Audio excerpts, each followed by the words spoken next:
Hey everyone, how you doing?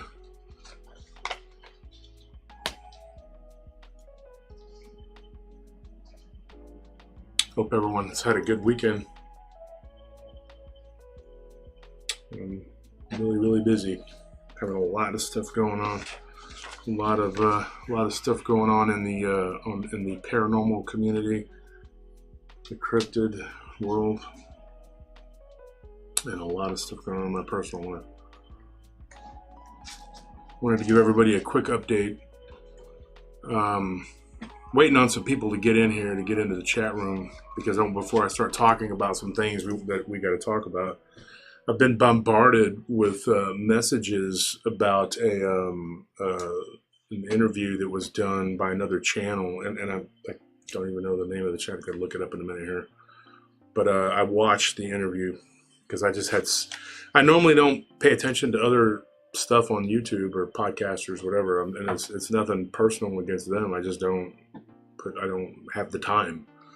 But I was so inundated with messages about this LBL thing that I was like, you know what? I think I need to do something about it. I need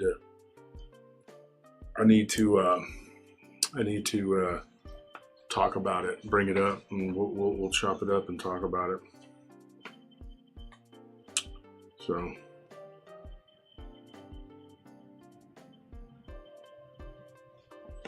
We have a pen right here. There we go. I think I'm in a little better mood today than I was last week. I was just really annoyed with a lot of things last week. We're not going to go over those things again. We're just going to move on because it's not going to do anybody any good to keep being angry at ignorance.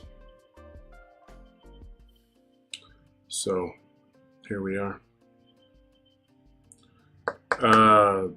Give us your comments. Tell me what you think before we get started on all these other things we have to talk about. Let me know what you thought of the Goatman Origins, an episode that was originally dropped and aired on Whisper to a Scream, but the audio was so bad that me and Ryan agreed that we were going to put it on PRT after we remastered it, I guess you should say. And so, yeah, that's what's going on. We put a lot of work into that Goatman Origins, and I was like, no way am I going to let that audio destroy it, you know. And then people listen to that and go, ooh, this is terrible, when it's really good information. We're going to probably do that with we're going to try and do that with the Genosqua. We're going to take that one and try to reconnoiter it and get the sound a little better and redrop it on PRT also. But the Gugwe, I'm afraid, is probably a lost cause. We're not going to be able to do that. Because we did record the Genosqua too, right? I think so. I'll have to check. Okay, well, folks, maybe we didn't. Hopefully we did. If we did, then we got that. But part 2 of Goatman Origins will come out on PRT this coming Friday. And then after that, we're going to have Dana Holyfield is going to be on the show for a couple episodes. Talking about the Honey Island swamp monster, so that should be pretty good. I'm gonna go ahead and start reading off our Patreon producers: Titan, Chronological, Dead Man Walking, Russell Nash, Guy, Desiree Taylor, Don Wells, Melissa Penne, which, by the way, I'm wearing one of her beautiful necklaces. Her and Kevin make these necklaces. They're pretty amazing. There's sharks too. It's petrified. Prehistoric shark tooth. Derek Tribble, Rudy Gutierrez, Andrea Krask, Patrick Nickerson, Shannon, Dick Richards, Joyce Burnett, Wendy Page Williams, Earl Bowers, Barbara Blindy, Martin Hertel, Terry Fusler, Chris Clough, Lou the Good Dude, Curtis Turner, Philip Morn, Alexander Murphy, Matthew Durgo, Chris Smith, and Ralph Ayub. I want to thank each and every one of you for being Patreon members. Now, we have other Patreon members. We are just announcing the ones that are at the highest tier. We don't have, there's a lot of other, we can't list everybody. So that's one of the privileges of getting your name called out. And you feel free, everyone, to ask questions. How's my audio? Because at the last minute, the microphone decided that it didn't want to work. So everything's copacetic.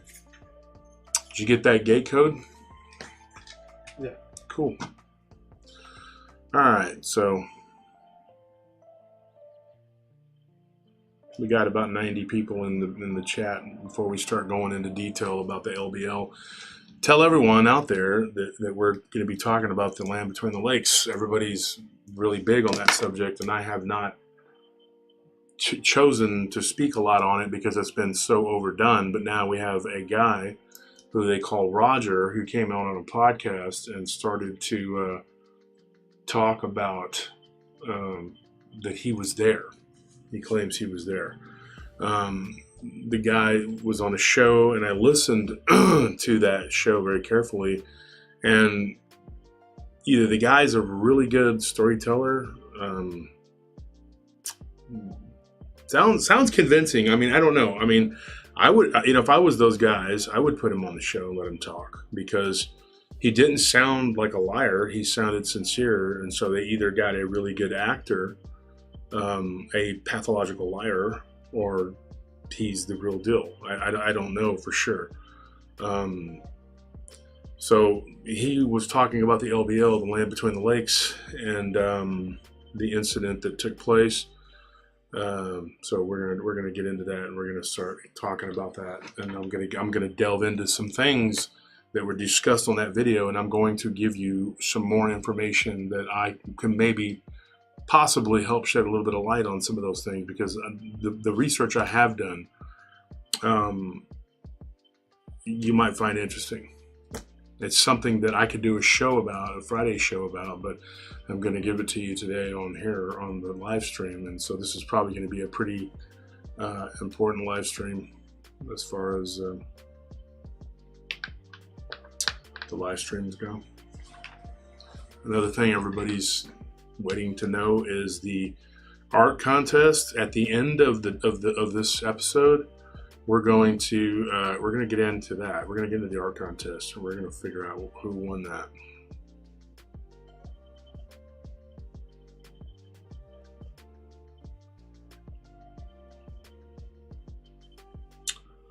So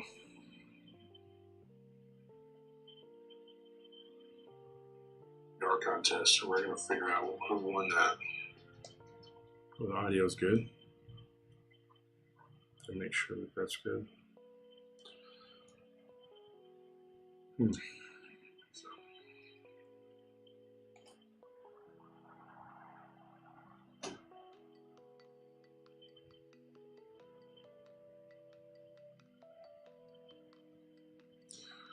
So folks, get your questions ready.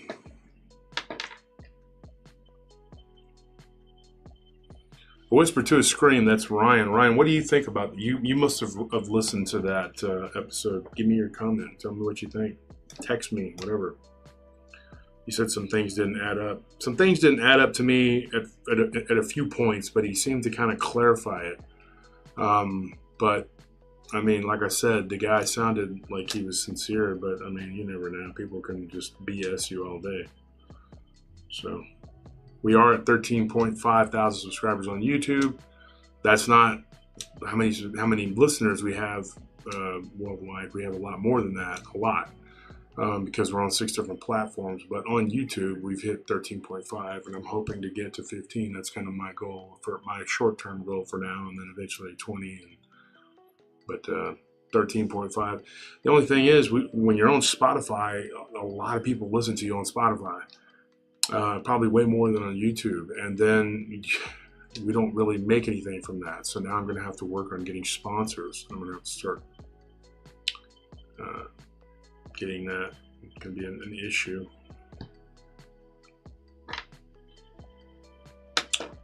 So we're gonna look up the art contest and see where we're at with that. See what's going on with that. I marked it in the announcements, and it's for some reason coming up way down here. I don't know why. Somebody drew this weird picture of me. If you go to the Paranormal Round Table group on Facebook, Paranormal Round Table group on Facebook, that's where the art contest is, and that's where you can vote, folks. All you got to do is hit like on your favorite picture. You can vote for more pictures. You don't have to just vote for one. You can vote for multiples, because there is a first, second, and third tier. So.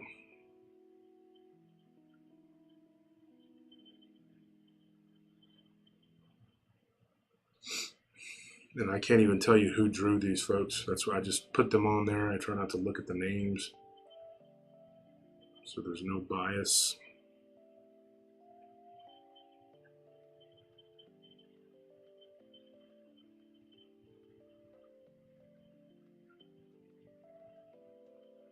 If y'all go and you look, if you go to the art contest Paranormal Round Table group, like I said, and you can vote.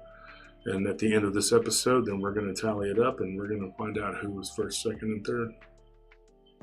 First place is $100 plus some PRT swag. Second place is $50, and then third place is $25, and so on and so forth. That's it. So on and so forth. Like there's another one, but I'm just kidding. There's not. That's all you get.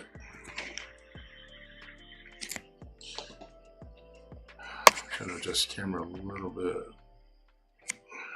There we go.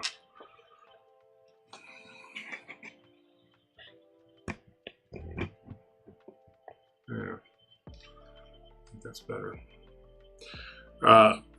In first place in the art contest, I'm going to show you right now. There's somebody who's on. It's this one right here. If you can see it. Okay, that person is got 84 likes. And I don't even know who you are. Like I don't recognize it. But Dark Seed, Yo Wolf, any scary Mexican stories in the near future? Always, dude. I got lots of those. Dark Seed.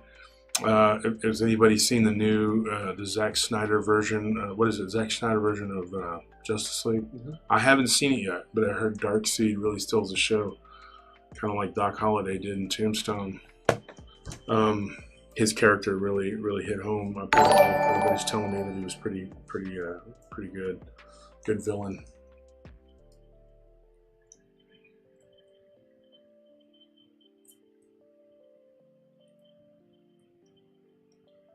Don't like going on Face DARPA book, sorry. Well, Diane Rain, nobody's making you go on Facebook, but if you would join just to go and join our groups and be a part of what's going on with Paranormal Round Table, A Whisper to a Scream, Paranormal Encounters, and Paranormal Lounge, just join our groups and keep abreast of what's going on in the world of Paranormal Round Table, because that will give you a lot of information.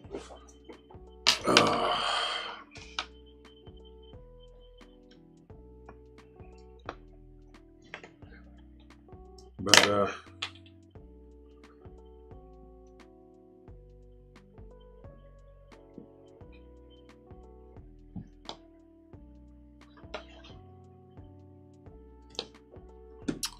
we'll be checking back periodically to see what the contest is looking like. And folks, get ready for the next one, because it's Mothman. Where the next contest will be Mothman, and that will be starting as soon as this live stream is over. Next month, the monster is going to be Mothman.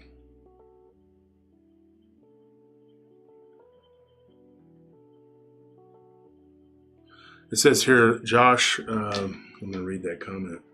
Max says, "Hey Josh, appreciate your honesty and everyone part of the show. What do you think of Michael Cremo finding skeletons, artifacts millions of years old?" Thanks as always. There's all kinds of people that'll go, "Oh, that's impossible. That's bullcrap. I don't believe in skeletons of people that were alive millions of years old." I tend to believe it. I think that mankind's history is very ancient. Well, I mean, I'm not talking about 5,000 or 6,000 years, okay? Because I believe that we, like I said before, we have amnesia.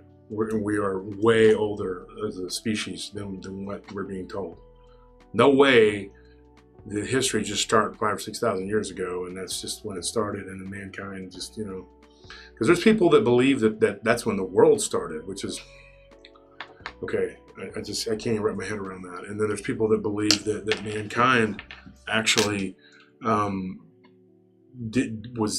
were other things that were around, but mankind's history itself is not that old, which I don't buy into that either. Trying to find good lighting. I didn't like the way it looked. What do you think of that? That's not too bad, is it?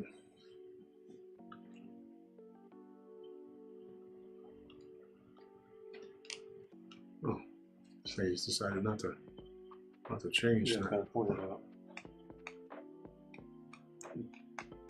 I'm not. The batteries are dead on it. See if you can adjust it. Yeah. Let me mess with this camera one more time. There we go. All right.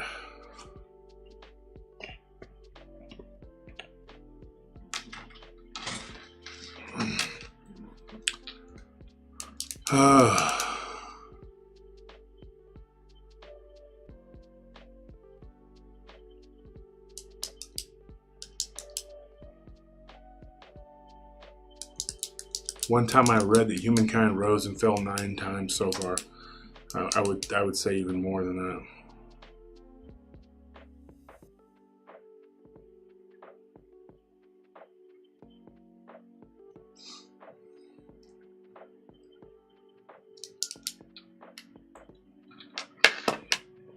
How old do you folks think the world is? There's so much stuff out there. There's no way for us to know the scope of all of it. I'm going to announce the winner of the giveaway from last week's show, or from last Friday's show, which, by the way, the Goatman episode is doing very well. It's been out for 4 days, and it's got 6,000 views, over 6,000 views. So, pretty good, 4 days. It's good information. I'm glad. But last week's winner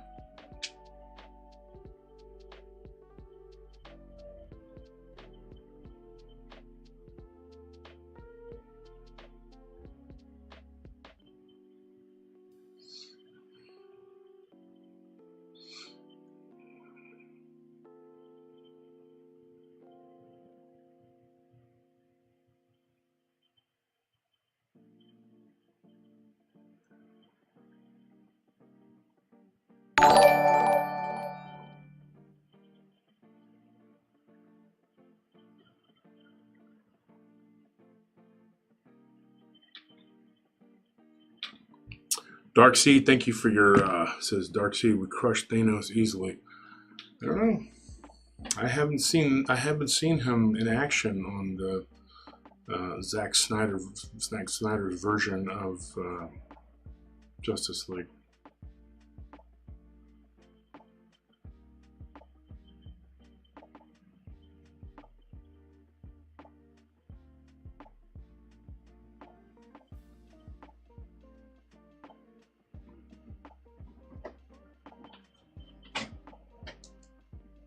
Few million years at least, many things we don't know about the planet.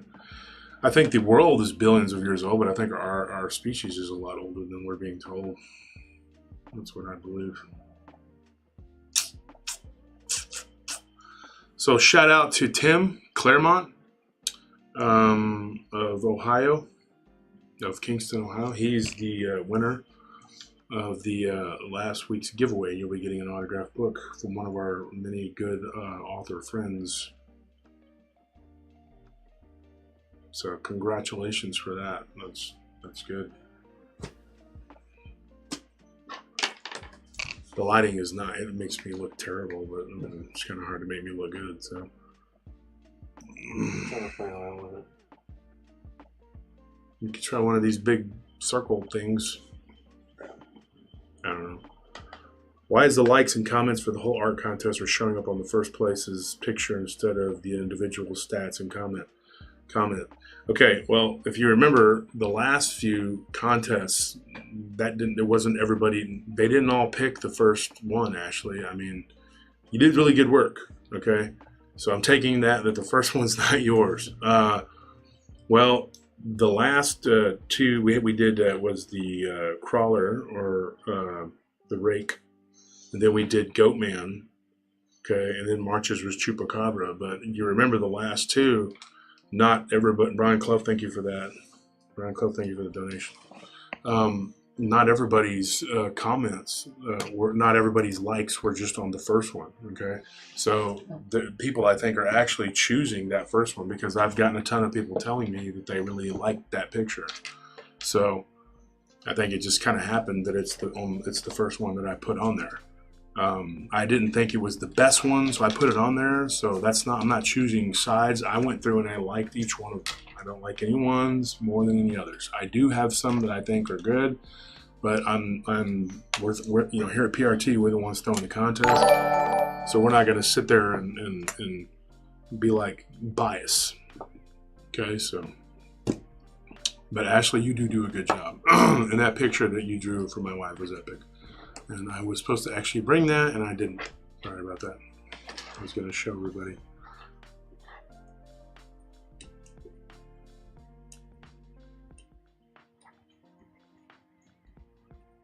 Ashley says, no, that's not what I meant. You can try to back out now, but it's a little late. I already screwed it up for you. I'm just kidding. What did you actually mean? Because I thought you meant that it was whenever somebody would hit like, it was just showing up on the first one, which I don't think that's the case. I think it's, But I'll go back and I'll look.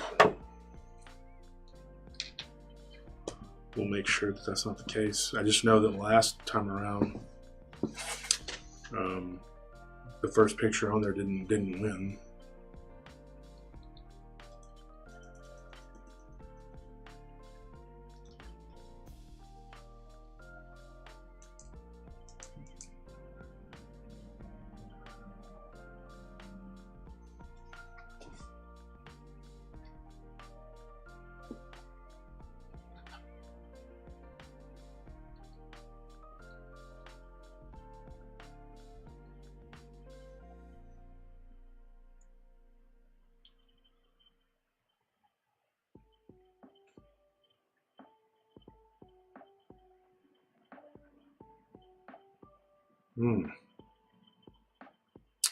Yeah, I do see what you're saying.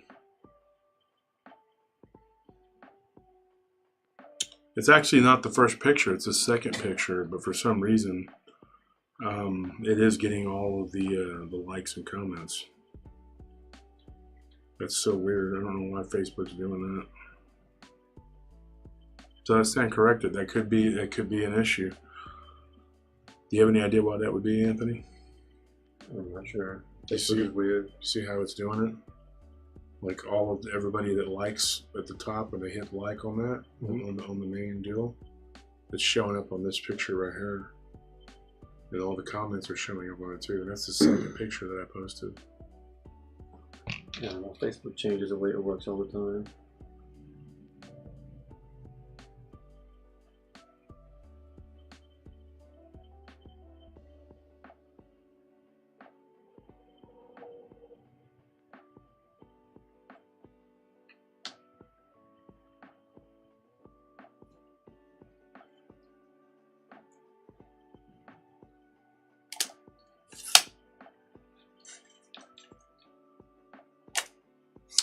I don't know what's going on with that, folks. So.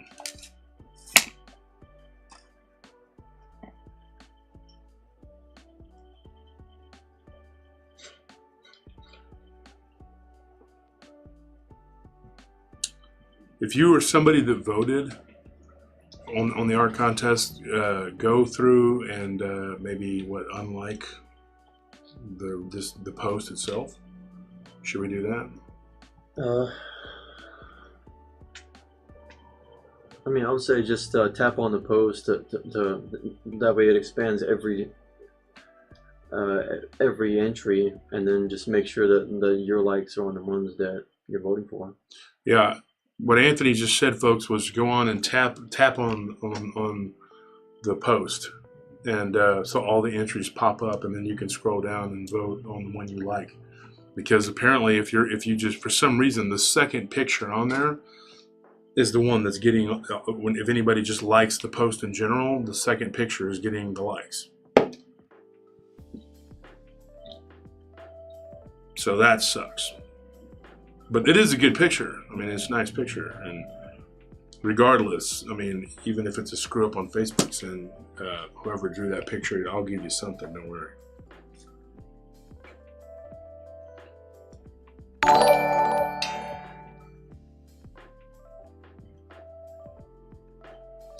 Titan, thank you for that the donation. That was much appreciated. It says, Josh, appreciate the work y'all are putting in. Looking forward to the Nephilim series.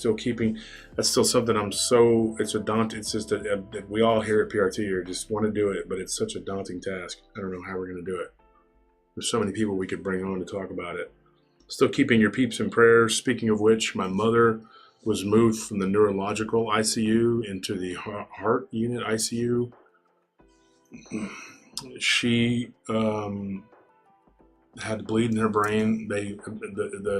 Her brain absorbed the clot and it went back into her, so the blood, and she stopped bleeding. She had a clot and it was reabsorbed into her body. But now she's in the heart ICU, so she's not out of the woods. She's got a long road ahead of her. Anyways, he says, Titan says, still keeping you peeps in my prayers. Again, could you give us your thoughts as to why the Goatman carries an axe, symbolic or origin, perhaps? I don't think it's anything other than a weapon. I mean, that's what I mean, if I had to choose something, I would say it's a weapon. I mean, and it kills people. I mean, or uses it to fight with other animals or creatures, I have a crick in my neck, folks. Slept wrong. Woke up feeling good, and then later on took an hour nap, woke up and my neck was just killing me.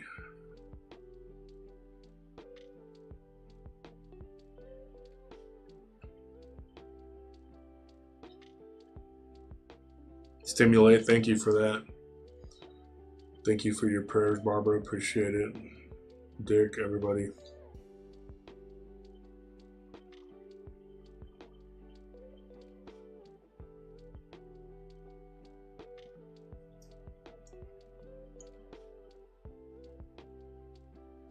My mother's, it's weird because she's actually died twice. She's had a near-death experience. She's actually, and I'm hoping that she gets well and then I can bring her on the show, because she has some weird stuff that happened to her when she was working out on the outskirts of Austin. She used to work for a company that built water treatment plants and or sewage plants, I guess. She used to work for them, and then she went to work for another company. But they built, it was called, I think the company was called EB or something like that. But they built wastewater plants, and they were working out there when one was under construction, and they were having some weird things like animals showing up dead, and they were seeing these weird like wolf footprints. So my mom and me talked about it not too long ago with my wife, and she gave us her opinion, and she thought it was some sort of like a weird thing going on out there. So she's never really wanted to talk about that kind of stuff too much, being is that she's older now and lives alone for the most part, and she kind of scares her, so she doesn't really listen to the show too much. But it was funny because I went into Taylor Sporting Goods the other day to pick up a sweatshirt that I had ordered in my hometown, and in walks Daniel Robles, who's a buddy of mine, and we started talking about my Dogman encounter. I'm planning on bringing him on the show at some point and letting him tell it from his perspective. I mean, it's the only reason I haven't is because it's my perspective too. Like it's the same. Like we both have the same story. It's like it's not really much different than mine. To be just kind of rehashing what happened to me. But I guess from his perspective, and his is a little different maybe.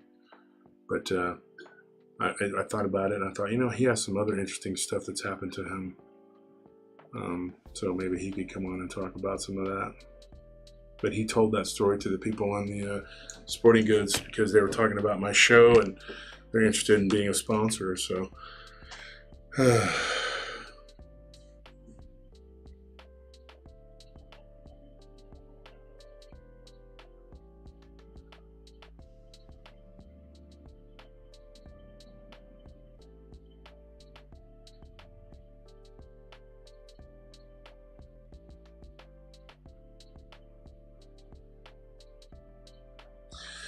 Has anyone heard about Linda Godfrey and how she's doing? I haven't heard any updates. I sent her a message about a week ago, and I got no response. So I don't know. I don't know what's going on. She usually responds.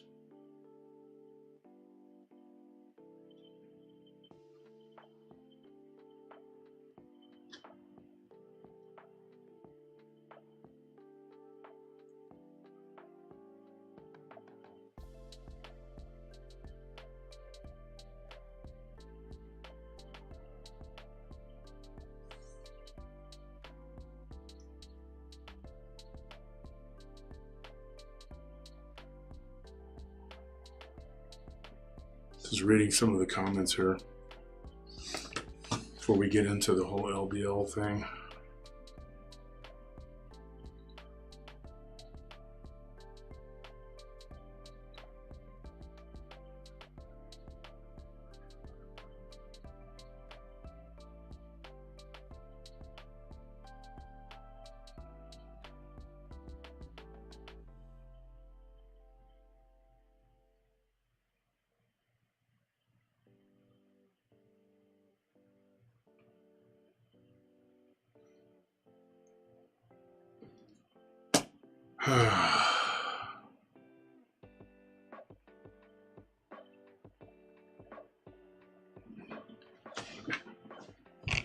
Where's that lighting thing at? I'm gonna get this. This lighting is weird. There we go. What is LBL? I've been gone a while. Angel. LBL is the land between the lakes. It's not really a subject that I've bothered to tackle because everybody talks about it and it's been done. It's so overdone. Like everybody's just talked about it over and over again. So these guys, and I can't even tell you the name of their channel. I can look it up. I was given Enrique Salinas loved the show Wolf. Any stories about reincarnation? Yes, absolutely. But not right now. But I mean, Enrique, I appreciate your donation. Thank you so much for being a listener. Thank you for supporting us. The messenger on here.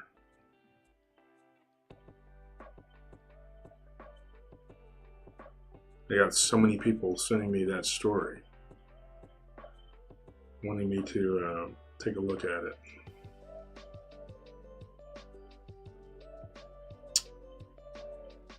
Cryptid Studies Institute. I guess they're fairly new. They only got about 5,000 subscribers, 5,700. They sound just like a couple of country folks. And they themselves seem to be on the up and up. I don't know. I can't attest to the, like, I don't know how honest they are. They claim that they're honest guys. They sound like they are. I don't know. But,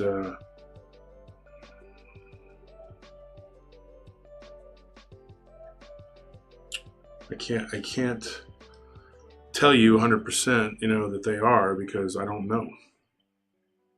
But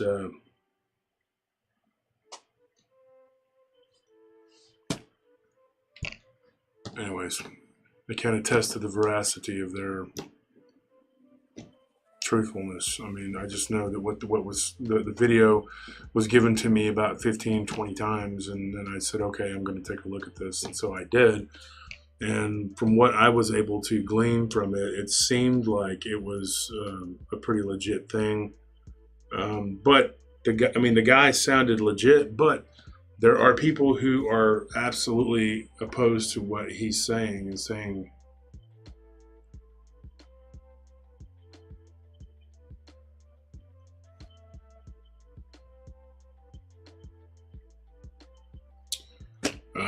for one, my buddy Nick Valente, I was just talking to him, and he doesn't seem to believe in the guy's story.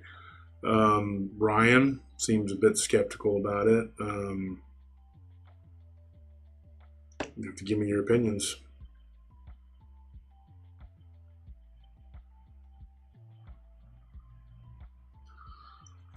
Yeah, and it's funny because he said the picture the survivor sent to the host that he said was the closest to what he said he saw looks like a werewolf or a skinwalker.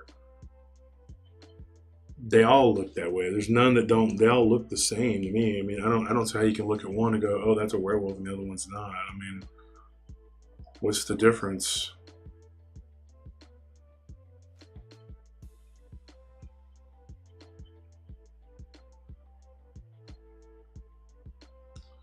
I mean, I always kind of get, it's kind of funny when people get tripped up on the whole werewolf. Oh, it's a werewolf. Oh, it's a skinwalker. Oh, it's a dogman. Like, and then all this bull crap about, oh, there's 900 different types or whatever. Yeah, okay. I don't care who says that. I don't believe it. I mean, there are different types.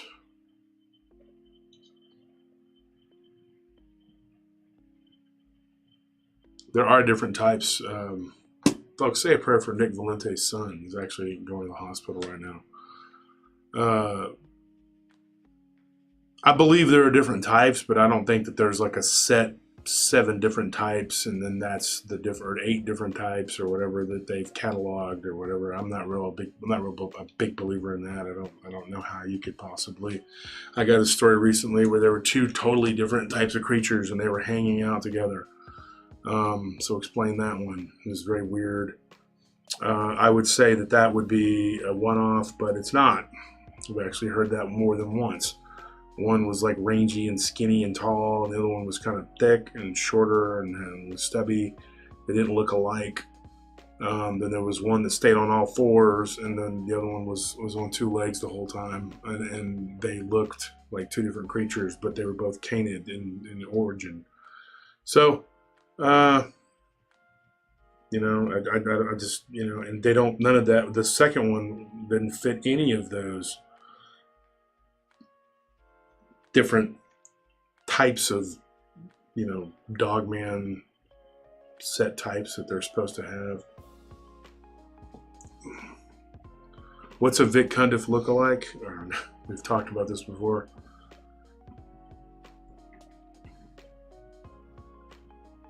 I'm going to be real honest with you folks. He is Marvin Allen.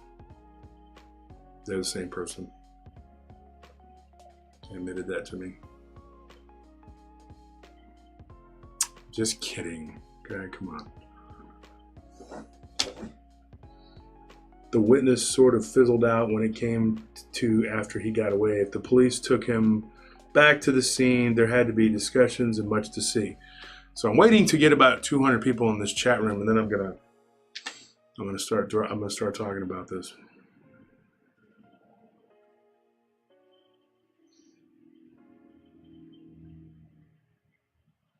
Dogman files, whoever is really interested in whatever's going on, let's leave pride out of this. Go hear their early encounters. Okay. He was a creepypasta writer and a voice actor. His creepypasta channel. Okay. And I don't think that the guy that he has on his show is a government agent. Never spoken to Jeff Nadolny in my life. I don't really care. I just think that all of that is nonsense. All of his stuff, yeah, exactly. No thanks.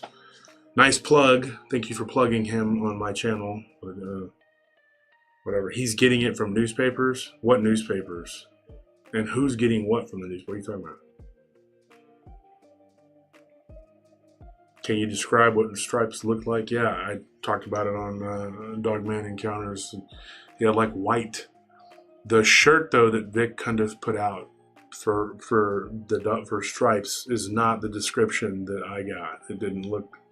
That creature doesn't look like him. I had to go and buy a shirt, because it is my story that is on his channel. But I had to go and buy one of the shirts. Apparently, he had offered me one like way back, and I guess I didn't see it or something happened, and I didn't take him up on it, so I didn't get a free one. I had to go and buy one. But kind of myth too, because that's not really how that I was told that he looked, and beyond that. It was my story. So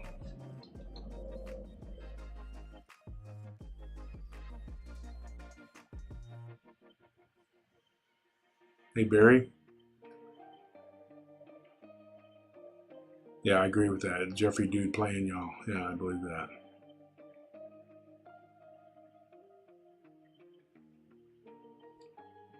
He's reading it straight out of newspapers. That's the pride, I'm telling y'all. What? What are you talking about? He's reading it out of newspapers. Anyways, hold on one second, folks. Let me turn this real quick.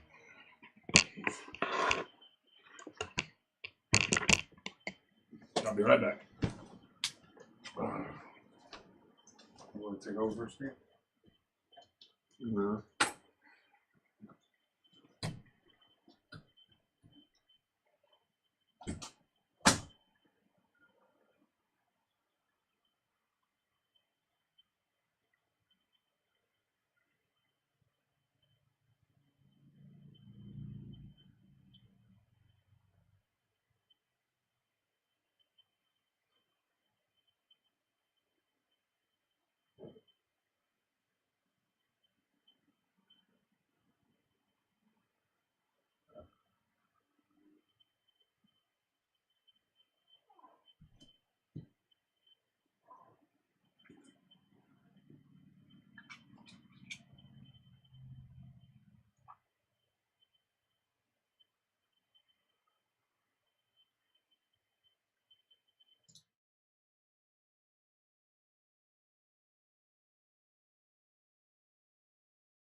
And we're back.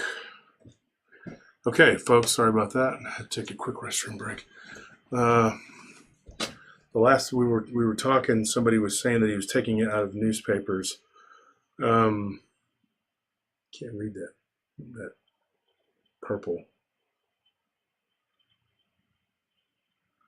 Okay, so back then they actually wrote about news. It's all lies now with all the fake BS. Yeah, I agree with that. But what are you talking about, the 1800s? Jeff Nadolny has 1800s newspapers, and who's reading it out of the newspaper? The fake government agent guy or him?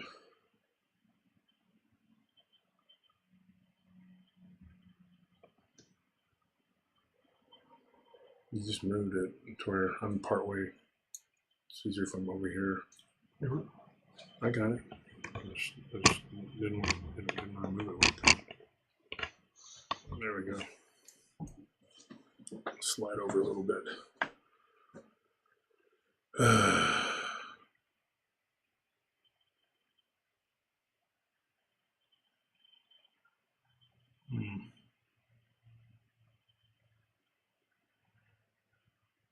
Anyways, let's jump right into the questions about the LBL. Everybody wants to know about this LBL thing. I have something I want to tell you guys. Okay. I got bombarded with the whole LBL information, and I thought, you know what? I was going to answer questions about the Goatman episode that people had been posing me on Messenger and on emails, but I'll talk a little bit about the LBL. The guy that came on the show, he went by the name of Roger, and claimed that he is his name is really. Thank you for that, Frank, for your donation, Frank522. He claims that he's a survivor, like he was a witness to this LBL attack. One thing that I found interesting, and I'm pretty good at like sniffing out, BS, and I was listening and I thought, oh, this isn't correct, because he said that these people were of Amish descent and that one of them's name was Connie, and the other one, he said his name was Diane. And I thought, okay, that's nonsense, because those aren't Amish names. They pick names from the Bible. Here's the deal.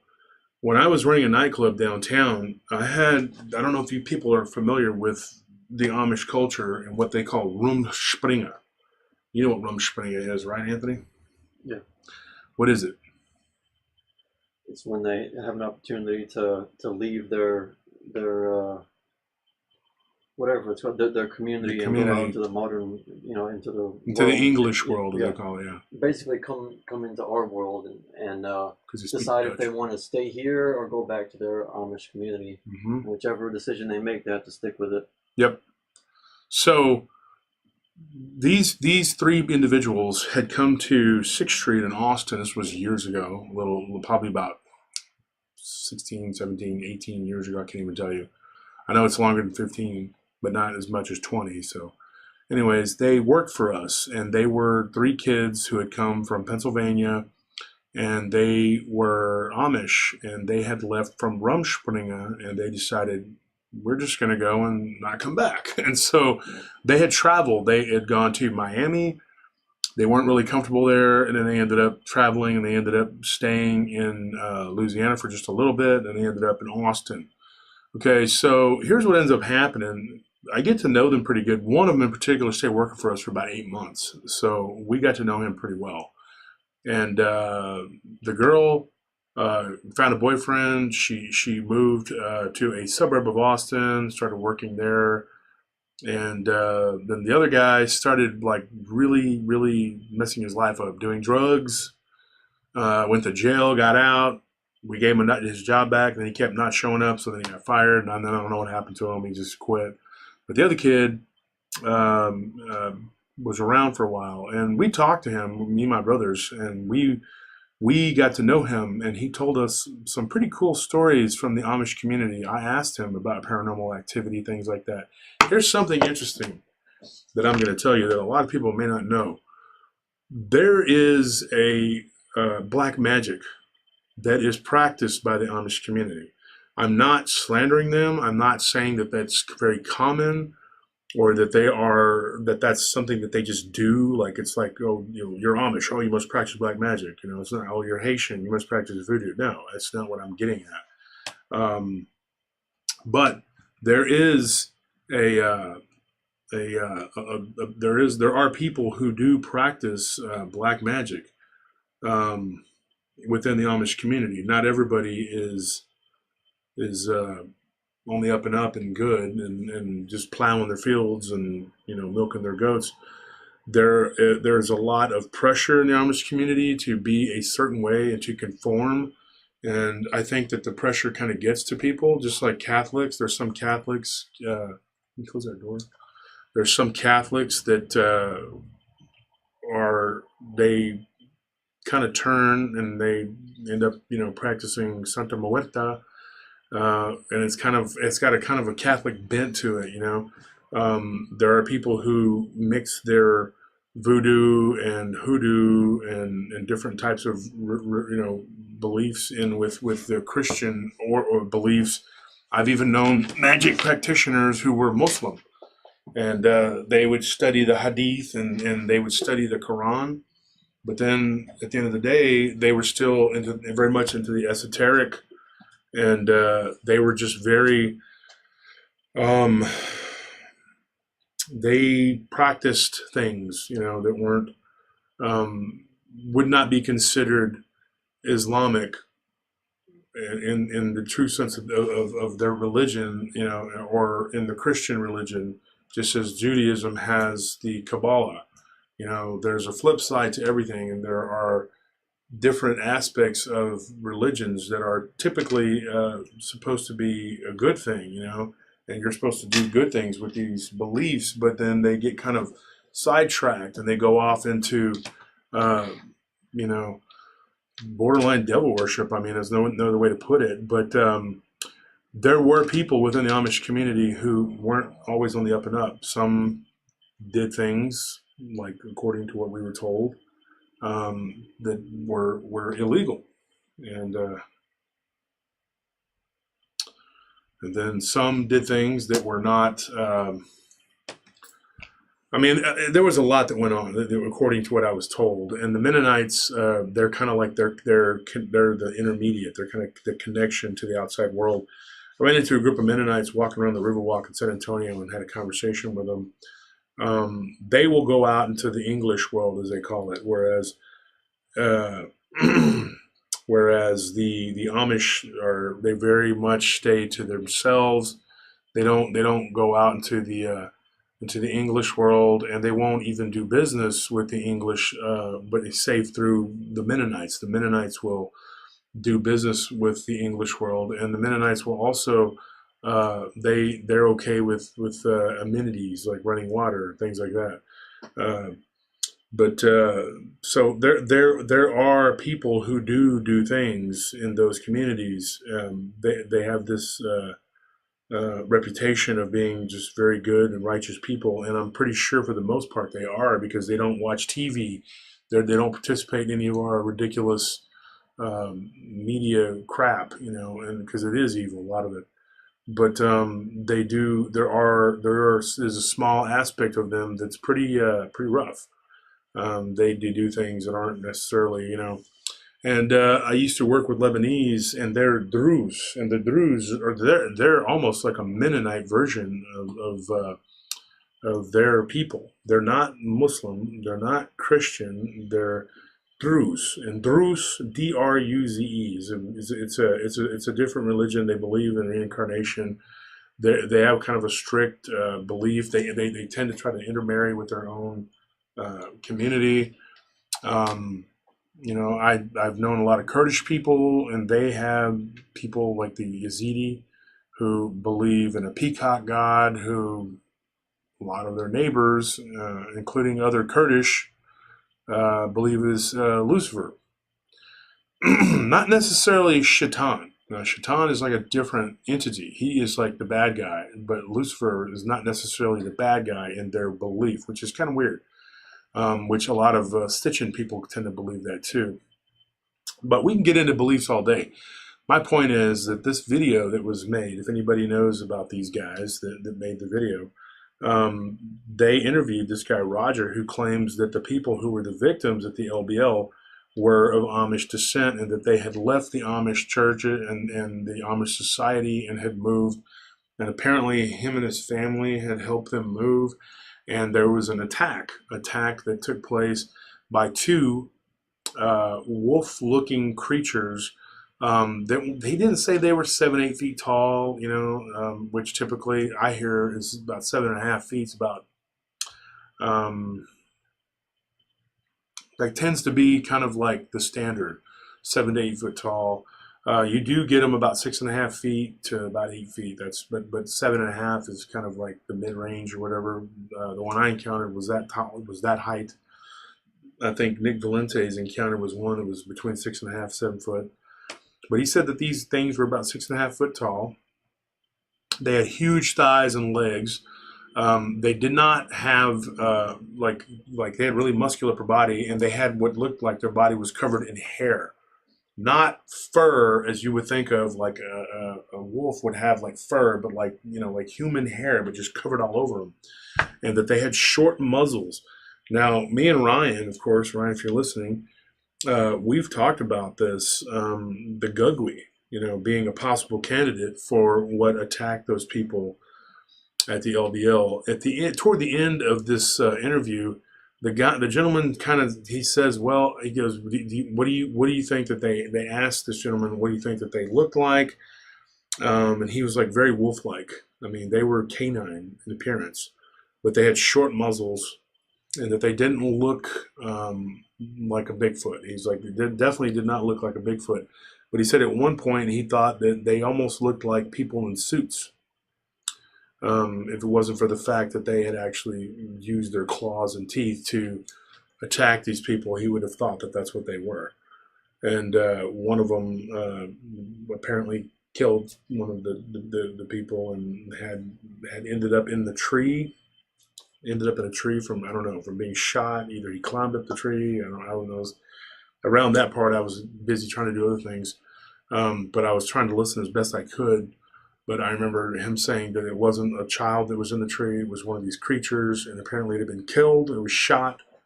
And so what ended up happening was this this Dogman creature apparently had murdered the mom and a child, and before and he hid underneath their travel trailer, and then I guess the police came. Apparently, it wasn't local law enforcement that showed up, according to him. And he said that they were some sort of government agent type people, like maybe from the government. That he may or may not be FBI. He thought that when they first showed up, they weren't necessarily working for any particular whatever. He couldn't decipher. And then they picked him up, and then they took him to Hopkinsville. And then from there, he ended up being taken back to, he was flown back to Iowa. Pretty much the gist of the story. It's very interesting. Hopkinsville. If anybody knows where Hopkinsville is literally, how's my audio? Good? Hopkinsville is literally about 35 miles. I would say 35 miles from LBL. Okay? Here's the thing. Hopkinsville. If you people at home were listening, just type in Hopkinsville on your laptop or your whatever, on your phone, whatever, that you're not using to look at me.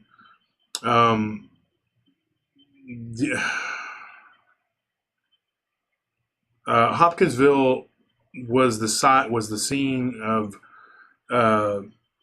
creatures that laid siege to a farmhouse, where individuals apparently were besieged by these creatures, and they shot them, and it didn't affect them, and they were trying to break into the house, and they were, yes, it says here, I drew a goblin speaking of Hopkinsville. Okay, yes, and a lot of people call them gremlins or goblins or what have you, and the story goes that they attacked these people in their home, and they defended themselves using rounds and rounds of ammunition, and the fight went on all night long. Think about this. You get stories. I have a story, and it came in just, I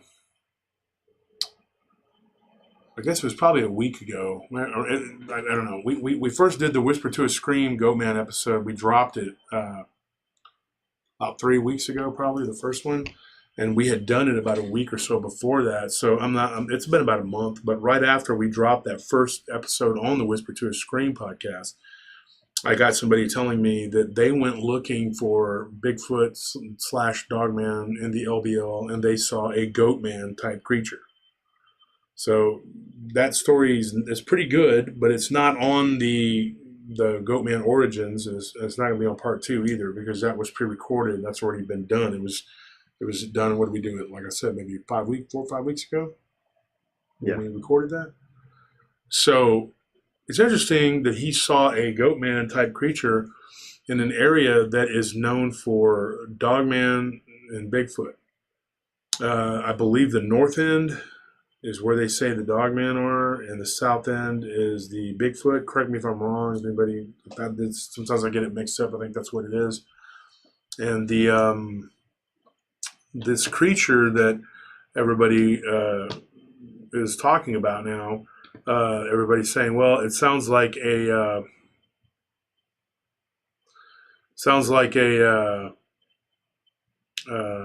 werewolf. Well, how do you know it's a werewolf?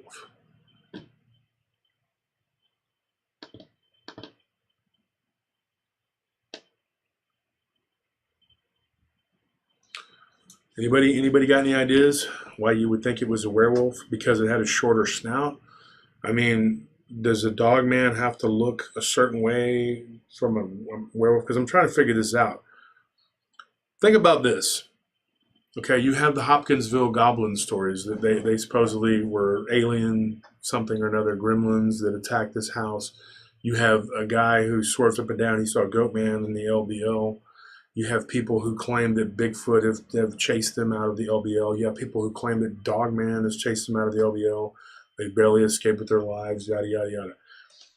Tell me this. Now, why would there be so much activity in that area? Now, there was another young lady who, it's not an interesting story, and no offense to you. There's nothing, if you're listening, I'm not talking bad.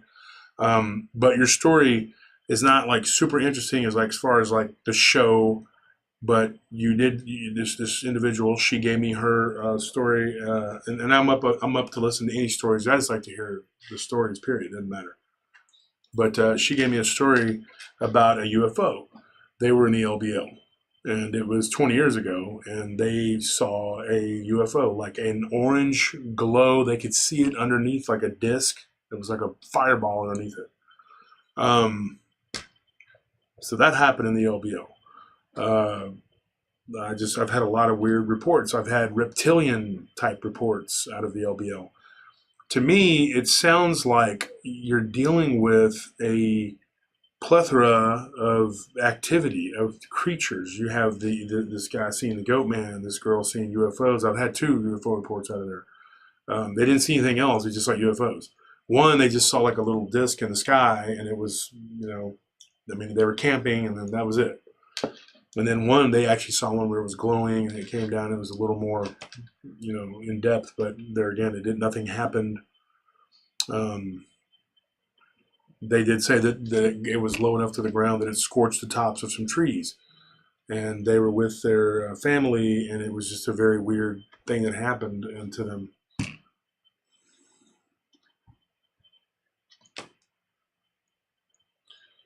So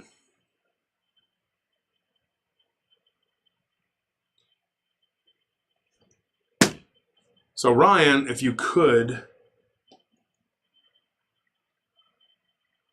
you got to stop for a minute here, guys, because one of our trolls here, Roll the Losing Dice, has been in our chat room many, many times. I don't know why you would say things like that. No, I don't smoke meth. I believe that's another podcaster you're thinking of. There's a couple of them I can think of that actually do hardcore drugs. I don't do that. But I don't know where you got that from, and I don't know whose question he was answering. Do you see that? But that's it's probably a joke answer to something. Yeah, because he's in the chat room all the time. Never. I don't do drugs, so whatever. That's cute. It's real cute. And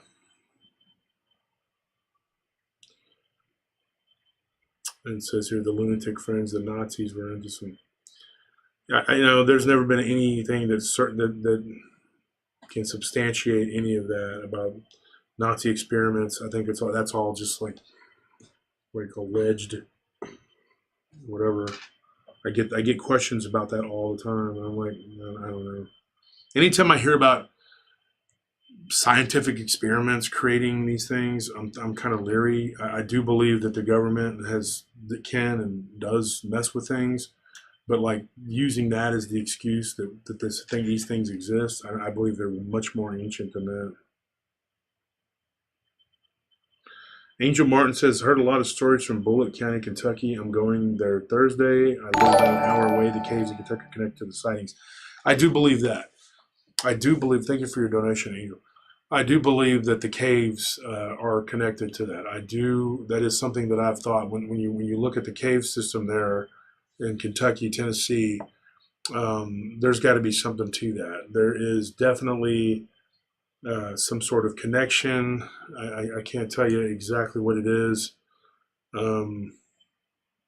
Whether these things come from the caves or they hide out in the caves, they live in the caves, I have no idea. I know that there's got to be some kind of a connection to that, And folks, I have high blood pressure. If I smoked any kind of drug, I would probably be dead by now. Okay, with my stress levels and blood pressure, I wouldn't last very long.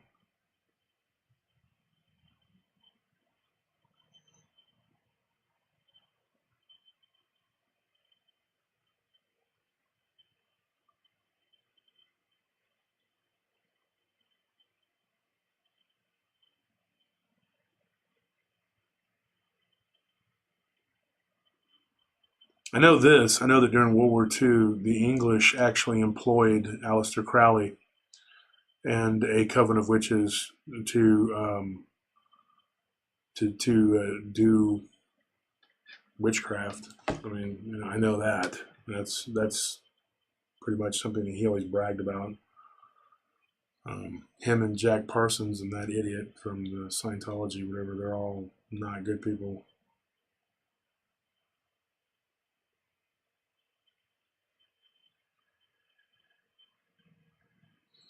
Yeah, and then they say that the creature was killed by the military. The guy in question on the video claims that the military had showed up and that they, National Guard, apparently.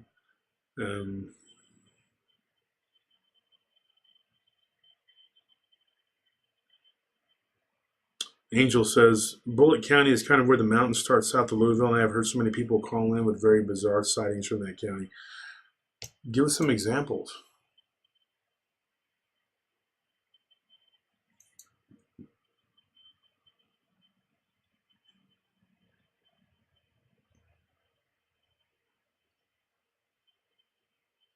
The Germans and Russians reported airborne gremlin attacks. I believe that the British did too. The Russians, the Germans, the British, they all claim to have seen Foo Fighters and gremlins.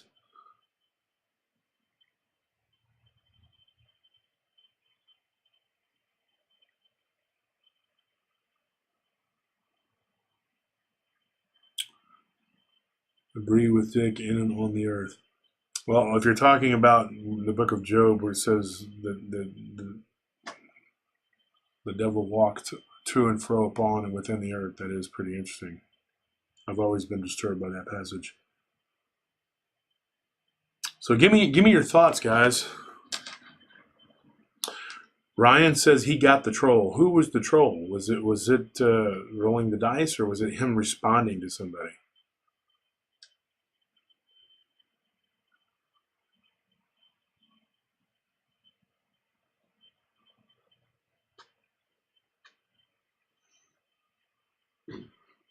I think he was talking about roll the losing dice because he commented again saying, "Do people who see Dogman do drugs?" And I guess Ryan was able to boot him from there. Okay, well, I mean, that's it for him. I mean, joking is cool now, but there comes a point where it's just kind of insulting to people who've had encounters, and this is very, very much real to people who've dealt with these things. All right, Ryan, thank you for getting rid of him. Sorry, everybody. People have to act the way they are. 200 plus people in the chat room and under 60 likes. No.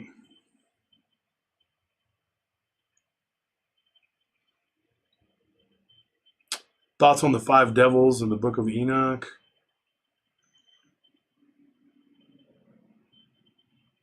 It's a whole ball of wax right there. Urash, $10. Thank you for that donation. It says, why do you think there seems to be an acceleration in paranormal activity in the last 100 years? Is it related to a big future event? Are the people with mega wealth in the know? That's a very big question.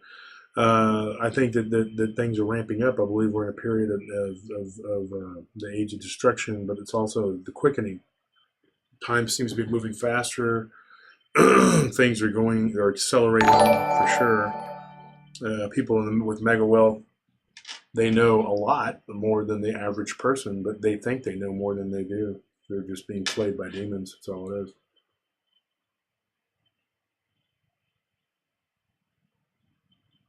Yeah, the Bible references Satan as the prince of power of the air. That's pretty crazy. Somebody says here,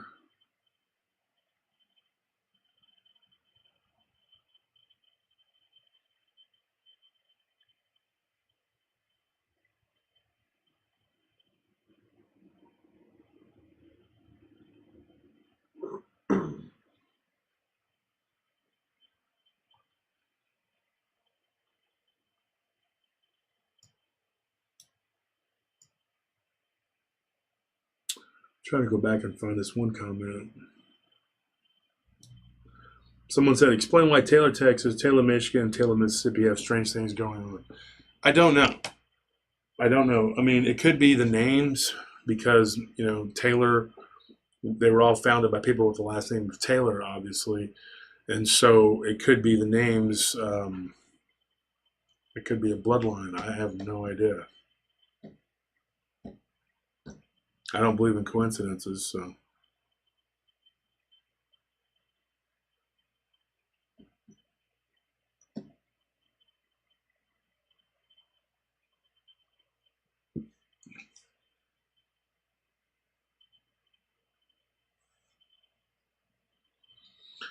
Yeah, so here somebody says, let me just try to read the comments on here because we're moving back pretty quick.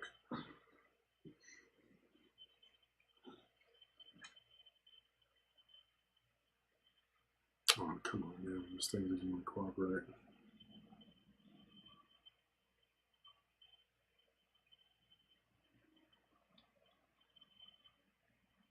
Can you get that to turn sideways? I'm trying to freaking... Somebody thumbs downed us. Okay.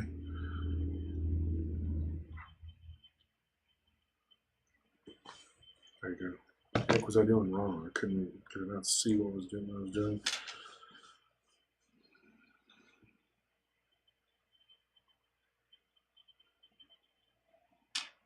Is there a way to change the color from from purple? I'm not able to read the names. No, I don't know how. It doesn't let me. It just kind of chooses it. Yeah.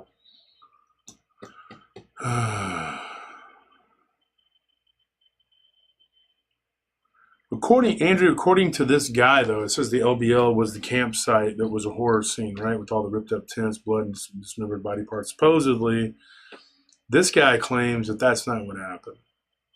Okay, he's claiming that was all overblown. That wasn't the real story. That didn't really happen that way. You know, I don't know. I mean, somebody mentioned a comment a minute ago, and I'm trying to look and find it.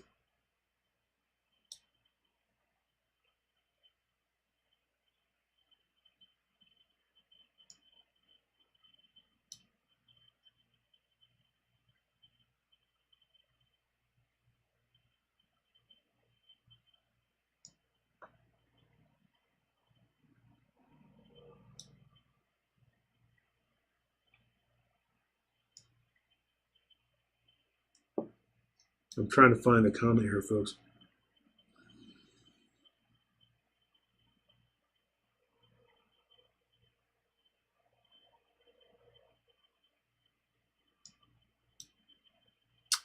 Dang it. I can't let it go on.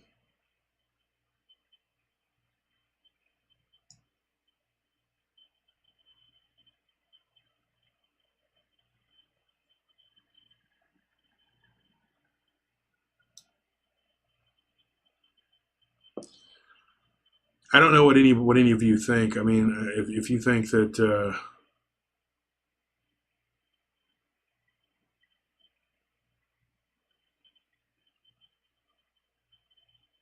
you know, if you think that the guy's legit, you know, the ones that have heard it, then by all means, give me your reasons why. There's a lot of people are doubting it. I mean, if you just listen to it and you just took it at face value, it's a pretty neat story. I mean, you know, but I don't know that it's got any real validity to it. That's the thing. It definitely got those guys some views. They got 10,000 views on that thing real quick. It says here, MIDI A. The guy sounded legit to me. I guess we're debating the truth or on a non-confirmed story. Is a tragedy at the LBL a confirmed incident? Is it a confirmed incident? No, it is not. You know,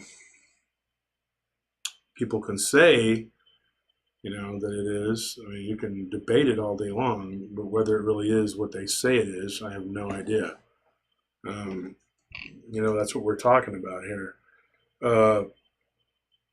I have gotten a couple of Dogman reports out of the LBL. I will say this. The first one, I will tell you this one. Okay, I will tell you this one. Because I don't... Okay.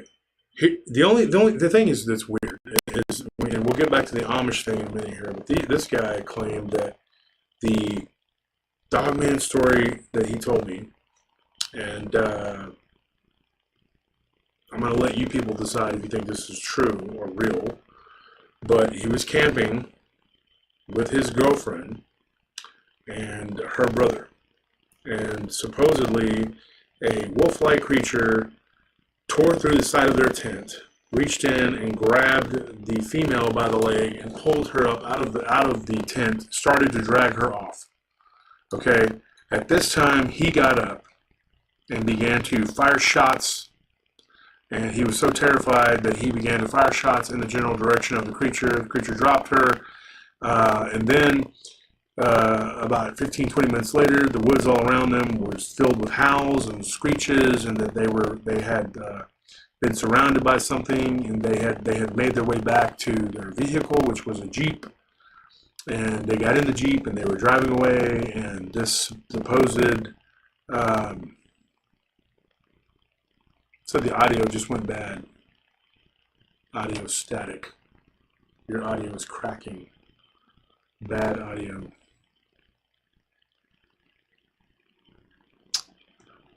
That's great.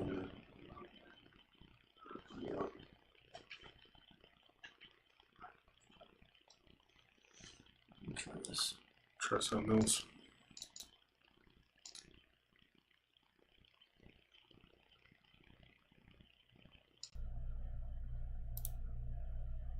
Maybe now, I don't know.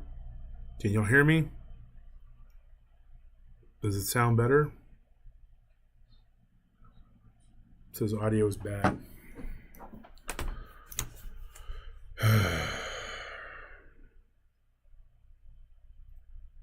The mic was not working. We could not get it to cooperate, so we're having to use the audio from the computer itself. So, or is it the camera audio? How does it sound now, folks? Is it better? It says they can understand. It's just vibrating. Anyways, we're in the middle of a story here, which you can decide what you believe here. I would never put this one on my main show. I'm not going to do a show with this one on there, and I'll tell you why in a minute here. Anyways, they get away, supposedly. They're driving away, and these creatures begin to run alongside the Jeep, reaching in and trying to bite them and scratch them and blah, blah, blah, and they're basically shooting their way out. I've heard a lot of fantastical Dogman stories, and I've thought these are pretty good stories, and I've taken them and putting them on Dogman Encounters, and I've been on a couple other shows, but this one seemed like a little too fantastical to me. And when the guy was telling me the story, and I can tell you this right now, he doesn't like me now, and he's pretty much told me that because I refuse to put his story on Dogman Encounters. And when he pushed me to give him a good reason, I said because it just sounds it's so hard to believe. It's a very hard story to digest. And he said, well, F you, and I'm done, and I'm telling everybody you're a piece of crap. And I'm like, well, okay, good, great. Tell everybody I'm a piece of crap. And, but when I asked him what kind of firearm he had, this was the biggest issue I had. He said he had a 38. But then he began to tell me, like later on, that it was a 9mm, and I was going like, okay, that's, telling me a different day, a different gun. And he said, oh, well, my buddy had one. I grabbed that one, and, I'm not even going to get into all the details. It's just a fantastical story, and it might make for some good creepypasta, but I don't believe it. So I had a hard time. I think this guy was just trying to pull me, in a direction of a falsehood. And for me to tell a story that wasn't true, and they heroically escaped from a pack of wild dogmen. Another thing that got me was couldn't really give me a good description of what they looked like, and I'm going like, okay, you're giving me, and he kept saying he was going to put me on with the witness who had her leg scratched. He was going to give me pictures, never did. So just a lot of things didn't add up, and I was like, I'm not going to put this story on my channel, and if I'm not going to put it on my channel, I wouldn't put it on someone else's channel either. So I did not use it on Vic's show, and I didn't use it on my show either. So this person began to become aggravated with me. He is now quite chummy with another particular podcaster, and uses his handle to slander me because I didn't believe his story, which to me sounded like some sort of movie or something. Now I have another one, another guy who did the same thing. Gave me and Vic Cundiff the same story about a prehensile-tailed creature that looked like a giant lemur the size of a dogman. And when he kept saying it was a dogman, they kept saying it didn't sound like it was. Then he went off on me and cussed me out and began to do the same thing.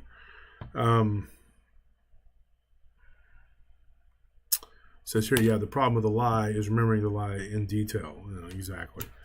Here's the thing. I mean, the other LBL story I got wasn't nearly that dramatic. And I'm not saying that just because someone's story is dramatic or traumatic or both, if it's a dramatic sounding and it's a traumatic thing that happened, I'm not saying that's what I judge. Like, if you give me a story that sounds crazy and fantastical, I'm not going to tell it. Because, if you pass the mustard test, and I go through and I can figure out, hey, I think this person is being truthful because I've asked them to tell the story like 3 times and they told the story and they didn't change the details. And, then, I mean, they believe it, But when someone gives you a story and you ask them 3 different times on 3 different days and they give you a different story and they keep adding details and blah, blah, blah, that's when things start to get a little ridiculous. Then you kind of have to call off, say this person is not on the up and up. Obviously, this isn't correct. And that's what happened with this particular guy. I never talked to the other people that were involved. Now, the other story I got, I do believe, okay? There was someone that was, and I'm not going to get into a long deal because I'm going to tell the story at some point, I'm sure. But this person went into the woods to just enjoy the nature. They were with a family member and their son. I believe it was a cousin, a son, or I'm sorry, 3 family members. A cousin, their son, and their mother, which would have been the child's grandmother. And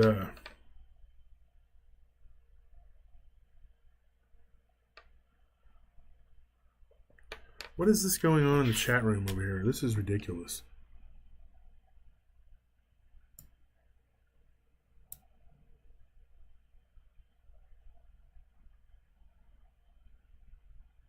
Alfredo Giovanni, is this room trying to kick out rolls the dice because he's black? What are you talking about?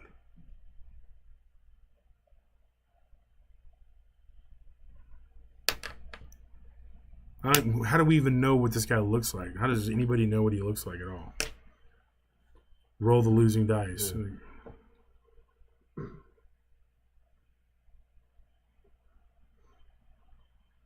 Ryan took care of it. I'll make it to where his comments won't even pop up because it's derailing the whole chat. But yeah, I don't even know who the guy is, and apparently they're saying it's because he's like what is this? Ever since that thing happened with that other group, I've been getting these people saying all these ridiculous things. I'm not going to give that other group any more of my time. Okay, so he said he was. Okay, when? I didn't see it.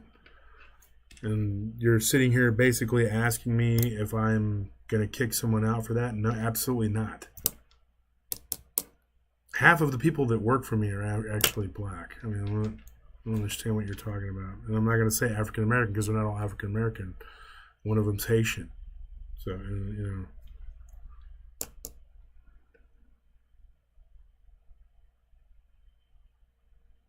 Oh, so he said he's back. I don't know. Anyway, it's derailing the discussion. Here we go, folks. We get back on track here, folks. For the last 1,000th time, I don't care what race, religion, or gender you are. Okay? And that's not why we're here, to debate politics or all that other stuff. You're here to get away from all that.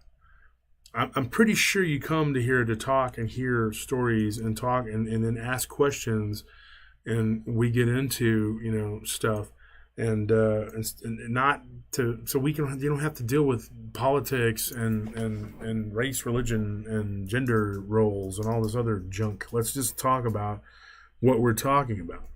Okay, it's one of the things we have left that doesn't offend people. Apparently, it does now. I don't know.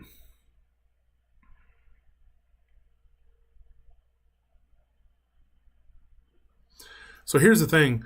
One of the things I believe about the guy's story is just that he did clarify that he said Diane and Connie were not their real names, and he said something, so I kind of believe that part when he did clarify that, because for a while there I was going like, okay, they're Amish, but yet their names are Connie and Diane.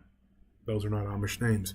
He did get the Levi part right, But I was just like, that doesn't sound correct at all.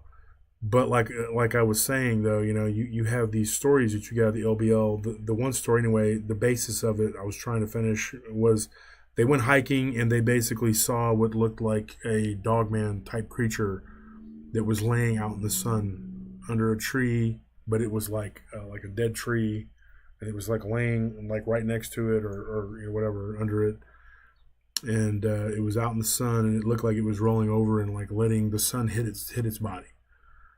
And but then some other stuff happened, and so I kind of believe their story, a little more than the other sort of super fantastical high-speed chase story. And folks, I don't want you to think you give me a story and I'm going to go, oh, I'm not going to put that one on. That's bullcrap, because I try not to judge, but every time I talk to this individual, the story grew. And then the guns and the bullets changed and got more dramatic. And at one point, the young lady that was in the vehicle, she was grabbed again, which was a part that was left out. That part wasn't told to me in the initial story. And then the next, like by the third time we talked, the girl was being grabbed out of the Jeep again. So that was a little too much for me. I got kind of like, I'm not going to tell this guy's story. He did tell me, though, that if he ever sees me, he's going to knock me out. So that's another person I got to worry about. Been keeping me up at night. I'm scared. So scared. I'll go to sleep scared. Thank you for Nelly for protecting me at night. Carrie Eaton, hey, what's up? Says the LBL update is compelling, interesting. The memory of a 15-year-old boy, some plot holes, but some other realistic points. The picture looks like a cat people or a wampus cat. Here's a good point. I believe in a lot of different things, because I've gotten so many reports from different people from around this world who've told me, like for instance, a guy from Hong Kong. Not too long ago, and I'm going to actually maybe use this on a show when I do an episode about Hong Kong. I've already gotten about 3 or 4 stories out of there.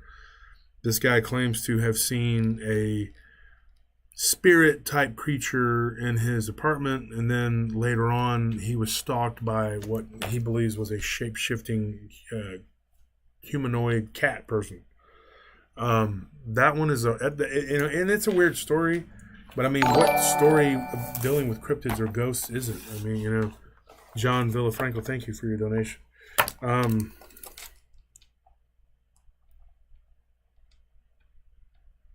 going to do another one about cat people soon.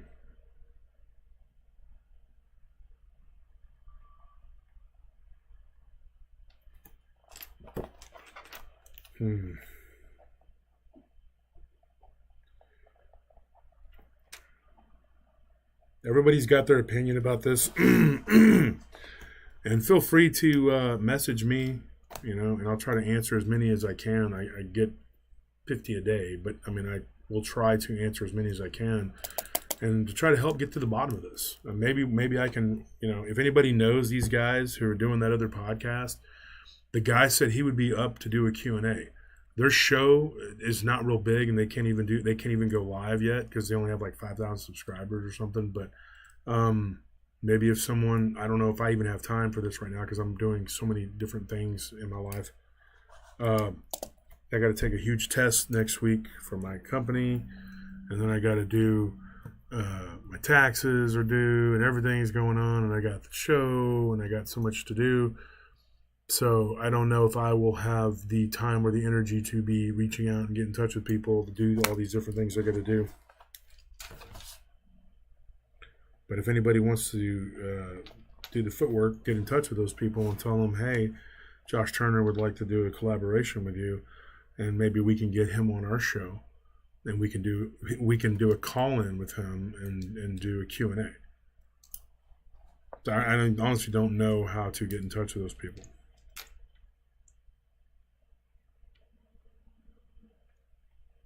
But if anybody wants to figure it out, be my guest, and we can bring Roger on, and we can do a Q&A with him on our show, along with the hosts of that particular program. I mean,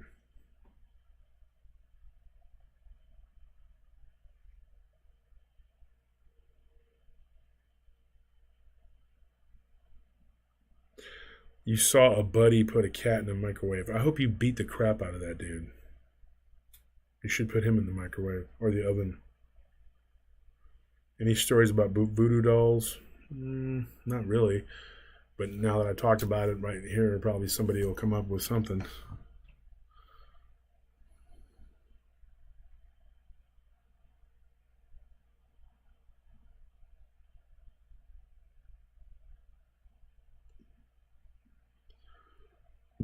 JD, that's awesome. Thank you for the compliment, too, and congratulations.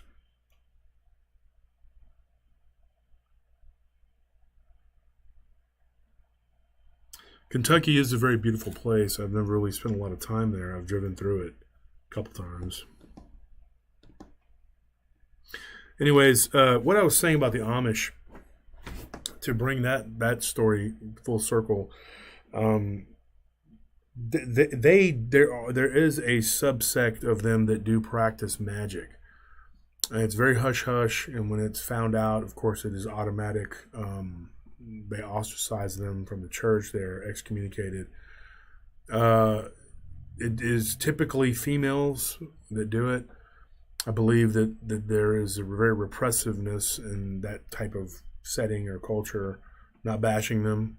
When I go to Oklahoma, right outside of Durant, there's a community of them, and I always stop at their store that's run by the English world people, as they call us, and they sell their products, and they're very good products, and they're pretty industrious people. But it's not all cotton candy and roses, dude. Believe me.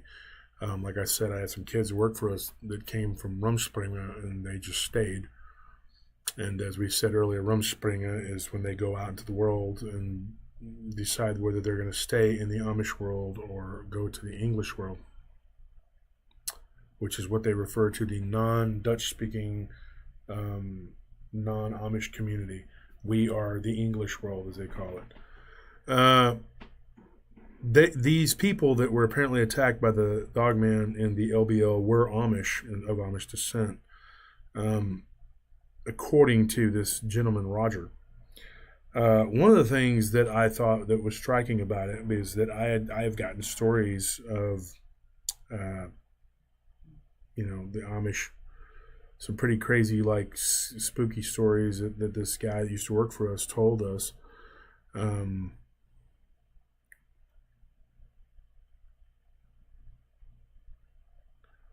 So anyways, he would tell us stories. Somebody just said, it's true about the Amish practicing magic. My mom's from Ohio and knows about small groups of them in the 50s and 60s. And they would and what they did in the woods.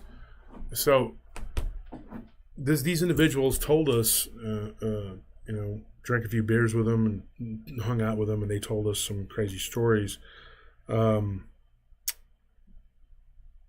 One story in particular was very weird. It was almost like a shapeshifter type story. It was a woman that was like a witch, and it very much paralleled stories that I've gotten of Mexican folklore where the bruja turns into like the lechuza, which is like a giant owl type animal, but it looks like a monster. It could be a woman with a bird head, or vice versa.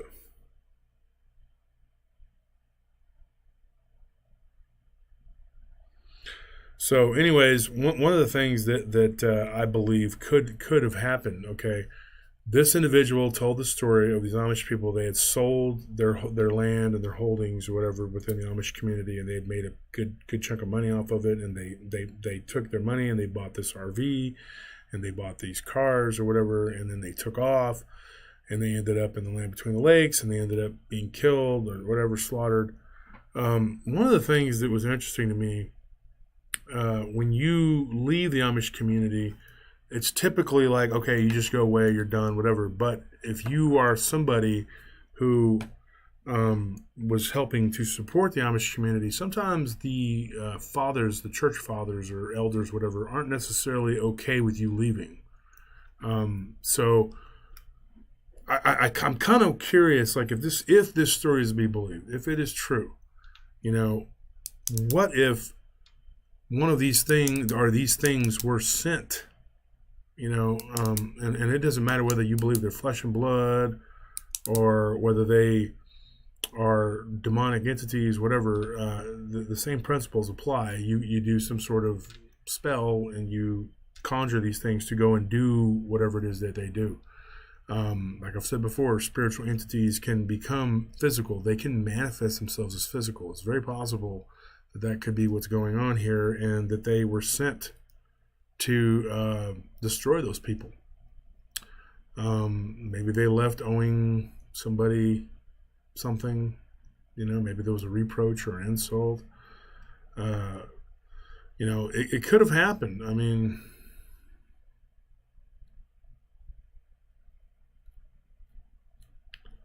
John Villafranca, thank you for your $10 donation. Appreciate it.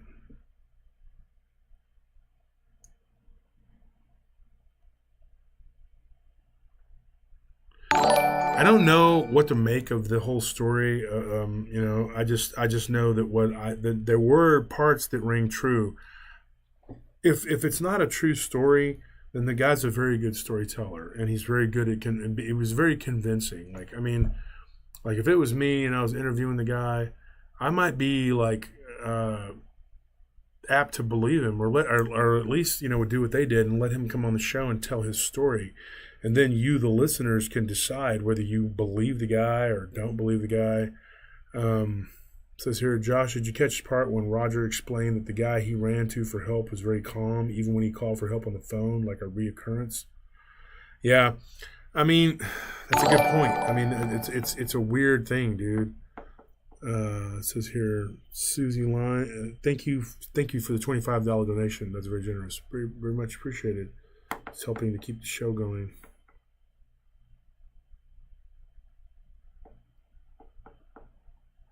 It says it was a legend made by the Amish parents to get their kids back, like the Cadejo. The Cadejo is not a made-up story, though. I can almost guarantee you. If you go to my channel and you look up Black Hellhounds of Taylor, Texas, or Black Demon Dogs, I forgot what it was named, but yeah, that we talk on that show about the Cadejo, and we talk about it also with the Mexican folklore with Chief when Chief comes on the show.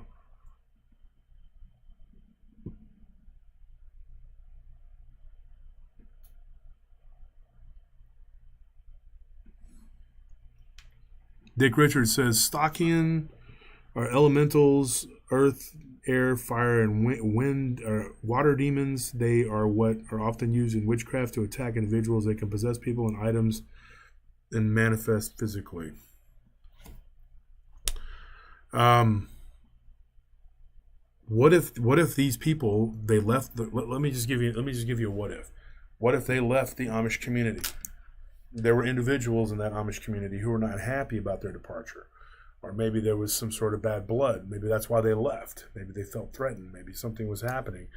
And the people sent these creatures after them to hurt them or destroy them or to make them come back. I don't know.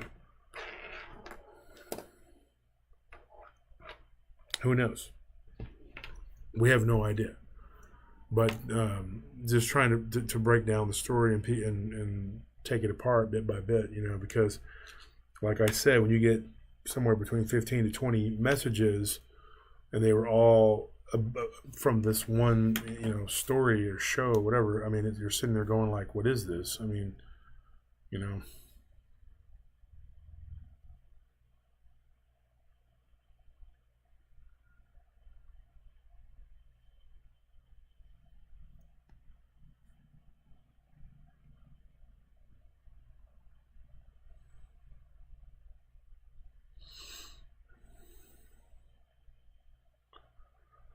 So I'm trying to sit here and find this one particular comment that I saw earlier.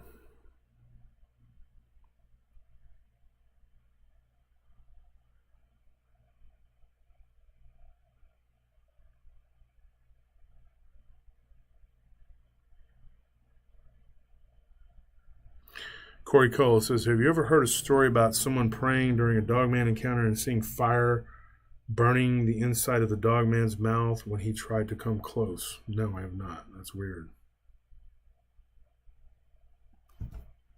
Any creatures in Sacramento, California? Well, it is California.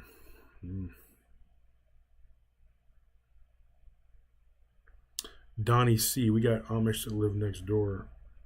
Folks, like I'm saying, I'm not running them down. For the most part, most of them, I'm sure, are very good, nice people.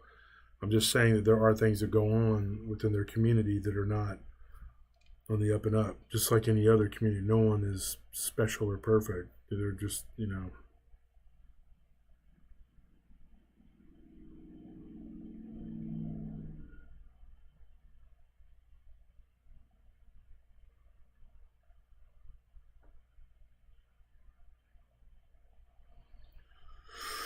So, anyways, switching gears just for a minute here, let's go to the Paranormal Round Table group.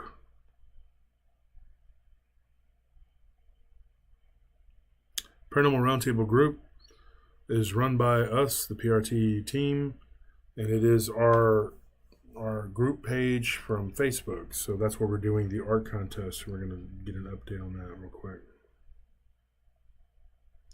And there's also a link to this. Elijah Henderson posted it, I believe more than him. I think another person did too. He shared it 2 days ago. So if you go to the Paranormal Roundtable group, that the story's on there. I mean, it's posted, and you can find the link to their channel or whatever. I don't care if you go and watch their channel. I have nothing against those people. I have no idea. Bob DeGagney, I hope I said your name right, DeGagney. He posted it 1 day ago.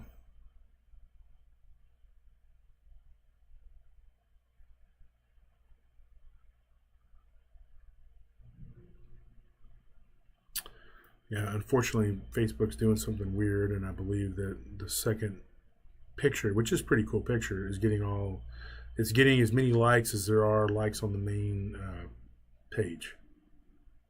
So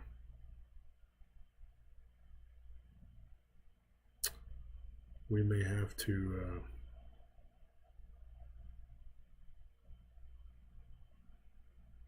just make more than the third place.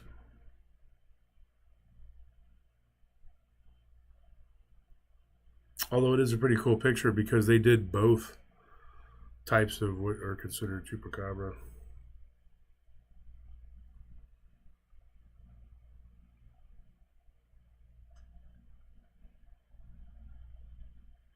Yeah, because I just unliked it, unlike the main, and then it gave that picture one less.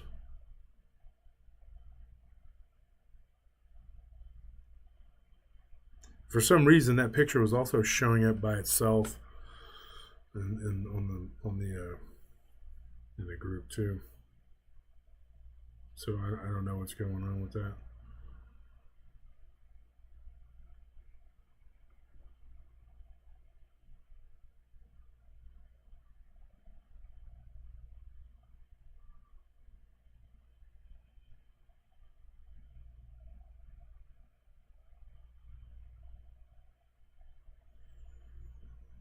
All right, folks. So y'all let me know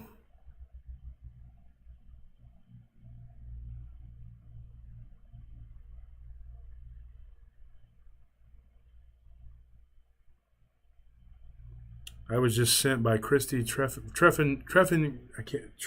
Fox. She just sent me, this is a long article, but very interesting history of LBL and issues surrounding the area. I will have to look into that.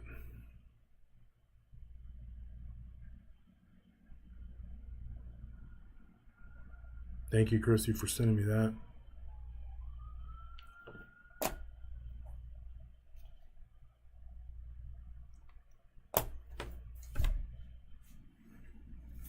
Let's hear that story. Which story are we talking about here?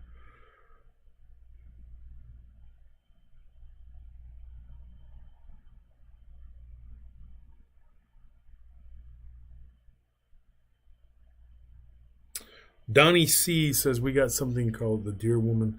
Where do you live, Donnie? Because it says you live in Oklahoma, but where at? Because you said you had Amish that lived by you. Because I know there's an Amish community now that has sprung up near Durant.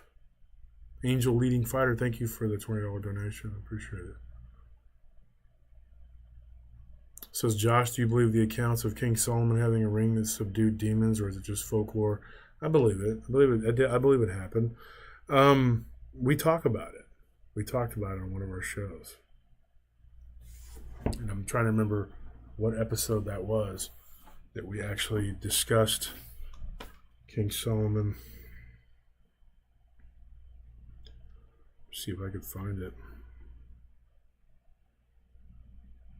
People, I appreciate if you like the video. I guess if you don't like it and you don't like me, that's fine. Whatever, don't do it. But I'd appreciate if you went and you liked the videos. It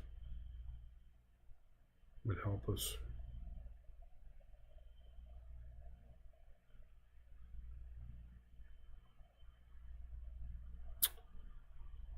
That's great.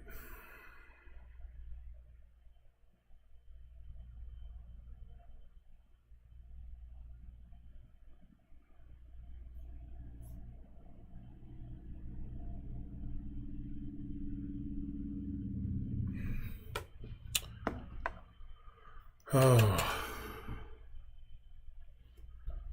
The ring of Solomon had the sigil of Jehovah, God the highest power. There's a lot of debate about what that symbol was, though, and no, it was not the six-pointed star, which is a star of Rimfan.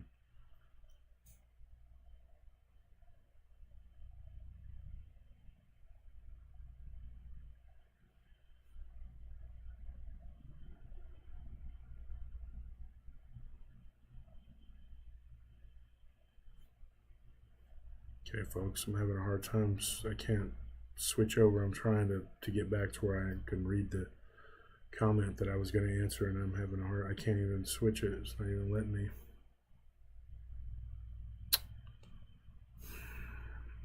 I don't know where my helper's at. He just went to take a nap, so I'm on my own here.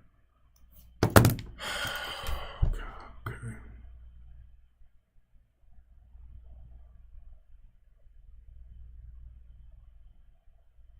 Do a King Solomon episode. I've talked about some of this stuff with King Solomon, but I'm trying to go to the channel and find it, but I can't. I'm not able to switch. It's not letting me look at my channel for some reason. YouTube is not cooperating.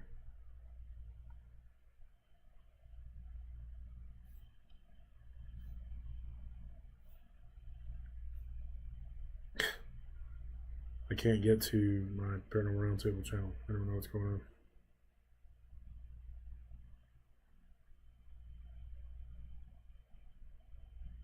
This really sucks. So it says magic is just science we haven't discovered, like a baby playing with a hand grenade. Careful, folks. Yes, I agree with you very much. That's absolutely true. When people talk about black magic, a lot of it's just black science.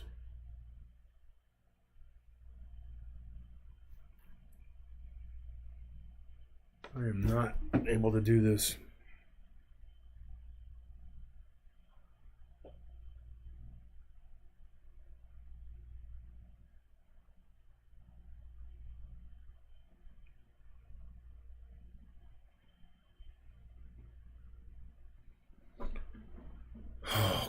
Okay, this is really frustrating. This is frustrating the heck out of me here. There we go. Finally works. All right, so let me see if I can find that episode for you guys where we talked about Solomon.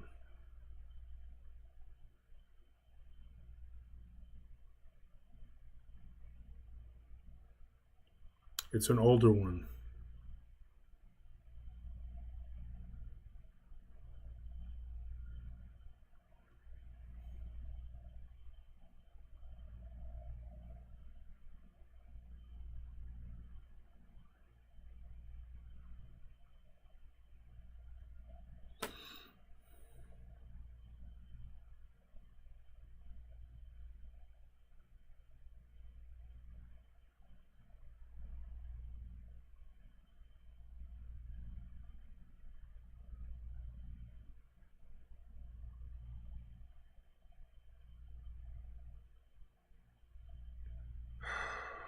This is so annoying when I look at this.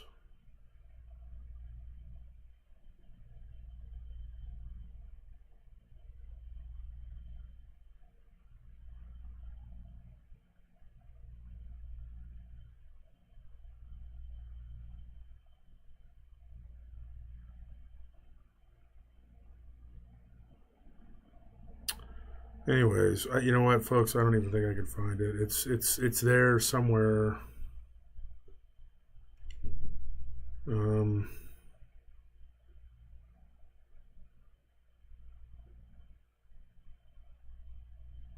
But I promise you, there's an episode where we talked about Solomon. I just don't know which one it is. I can't find it. I'm having a hard time figuring it out.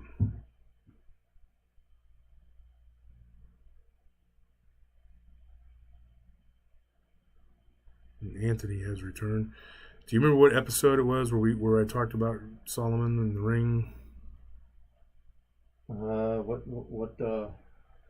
subject did it come up on? That's what I'm asking. I don't remember. I know at the end of it we talked about King Solomon. I don't know. Was it the Immortals? No, I don't think it was the Immortals.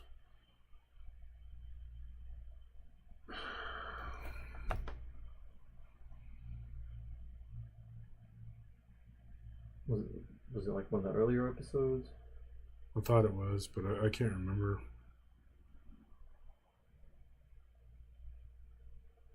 I believe Sal was still my co-host. It's a really good one. I mean, it was a good episode. We talked about it. And I think it was, folks, you know what? I think it was episode 27, Alternate Realities. I believe that's what it was. If it's not, then I'm sorry, I don't know what it was. But I'm almost positive that that's what it was.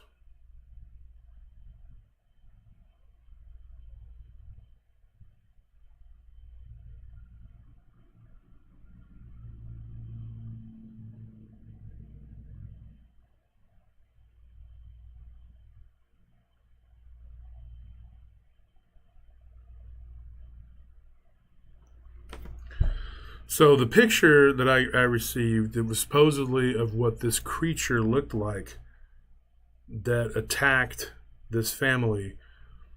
Ryan, you're gonna know that this is probably right up your alley here. It looks like a devil monkey.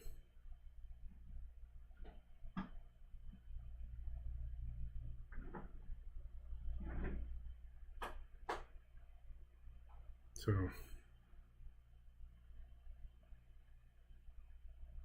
I'm going to send this to you, Ryan, and you tell me what you think. Folks, I wish I could post up on the screen there, but I don't have a way to do that. There's no way to post this picture up on the screen for the people, is there? I don't know how we would do that. The picture that was sent to us that was supposedly of the creature that attacked the Amish family in LBL. You have to log in your Facebook. From here? Yeah. And then probably share your screen on Messenger, but can I send it to you in your Messenger? And you can, because you're probably already logged. This is your computer. I might be, I don't know. And Ryan just said, yep, looks like a devil monkey for sure. Yep. And people made fun of us when we did the Devil Monkey episode. And I'm like, dude, you know how many people have seen these creatures? That's definitely a devil monkey. So if that's what people are describing as Dogman,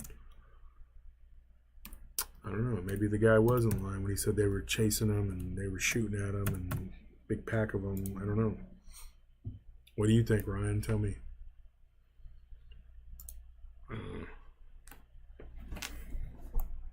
I'm going to try and get this picture up to you folks so you can see what the heck this critter looks like.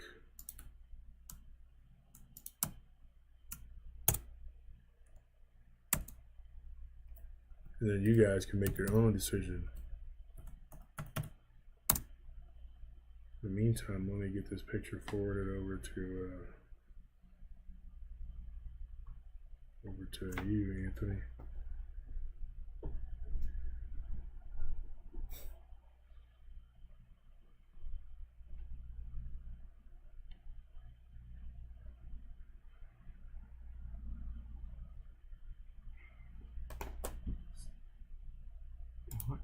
Go ahead and log on yours because it's giving me a hard time. Right. If I can remember my dang deal here.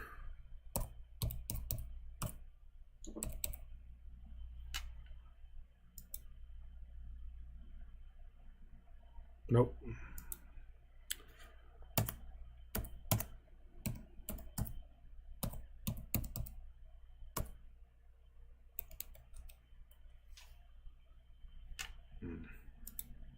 I can't do it. I don't know what it is. I don't even know what it is. I can't even. Anyways, folks, we're not gonna be able to get the picture up. It's a pain in the butt, but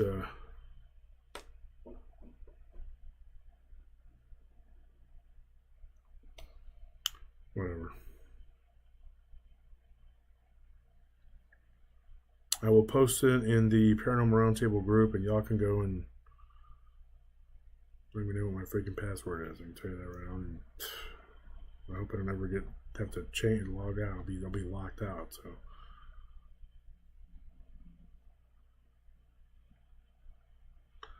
And I'm going to post on her supposed creature from the LBL.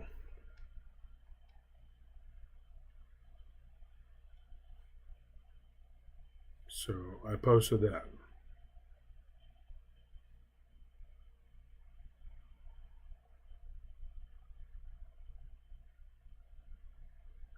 And I will show you, if y'all can see that, well, the camera, but it's there it is. Can y'all see that? So that's what it looks like.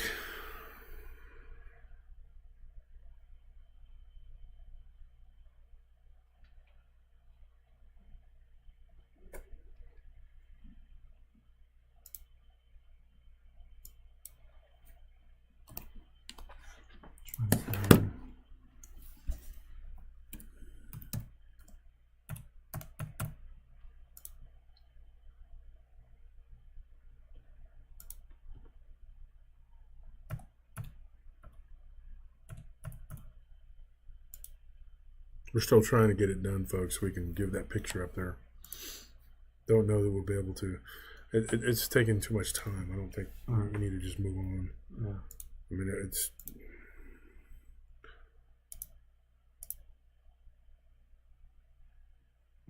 This one there, so you can see there.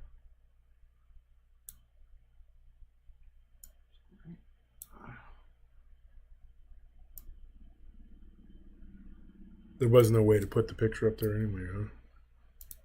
No, it's just too much of a pain in the butt. Yeah.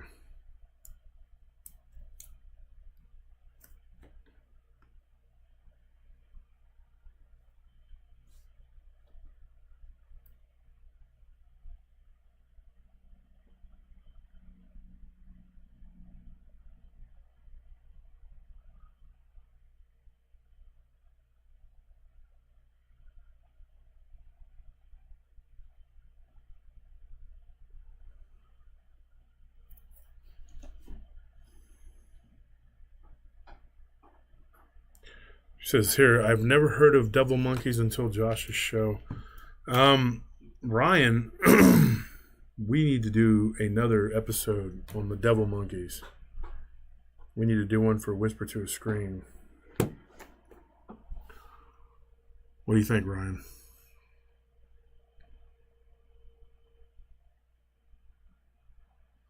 So anyways, if anybody saw that picture, tell me what you think. I mean, if that's the creature that attacked these people, that's a devil monkey.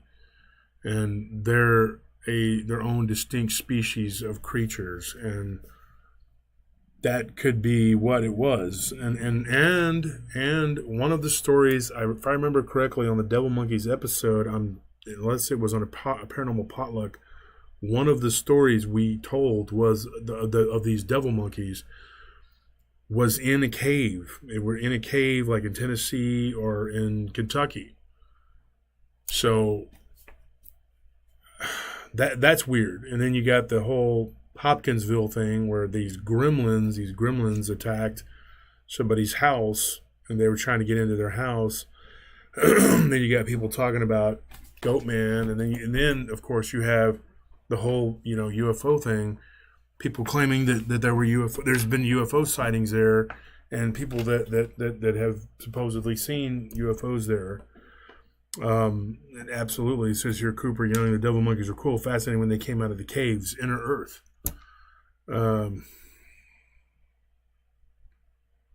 It's very weird. I mean,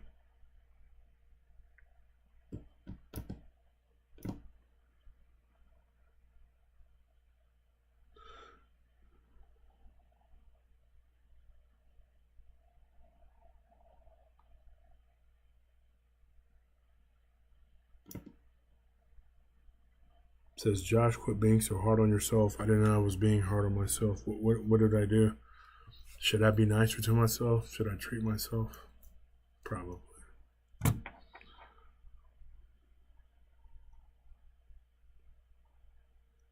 Wide Gauge, what a freak show. You think we're freaky? Huh? Do you? You think we're freaky, boy?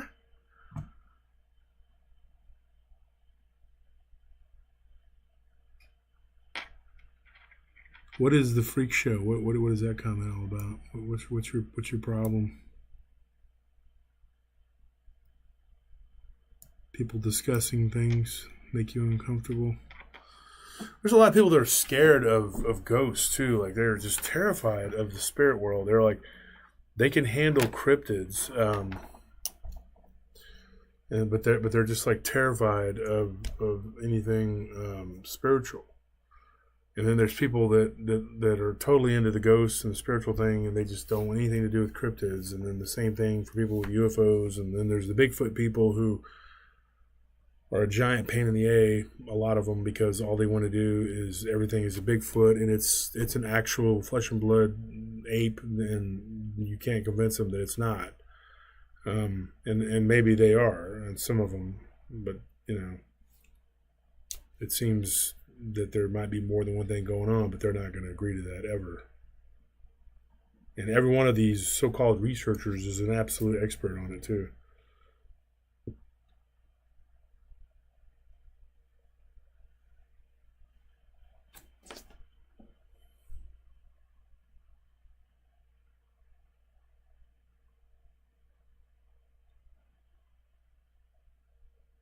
Thank you for the compliment. My hair looks super spiffy.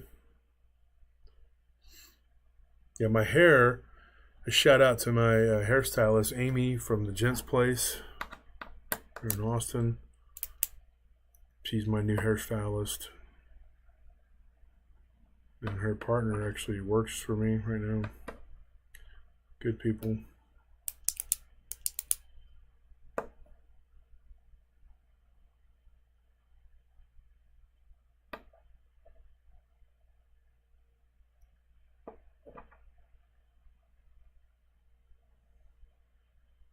Michelle says, I'm not scared of ghosts or cryptids.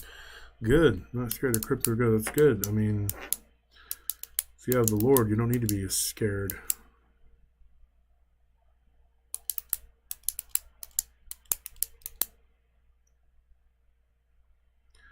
There's too many things that these too many variables that happen for everything to just be one way, for flesh and blood. I mean, it's just like I can't even begin to tell you like how many times I've argued with people over the years who swear up and down that that they saw a flesh and blood creature, but yet they're having like poltergeist activity in their house. And I don't argue with them. I'm just going like, well, could it be connected? I don't think so, because so and so up in Wisconsin told me that there's so they like to go and cherry pick the stories and say, okay, let's just take this aspect of what's going on with you and let's talk about that, and we'll sensationalize that, and we'll turn that into, a story, and we will completely ignore all the poltergeist activity that's happening in your house and everything else.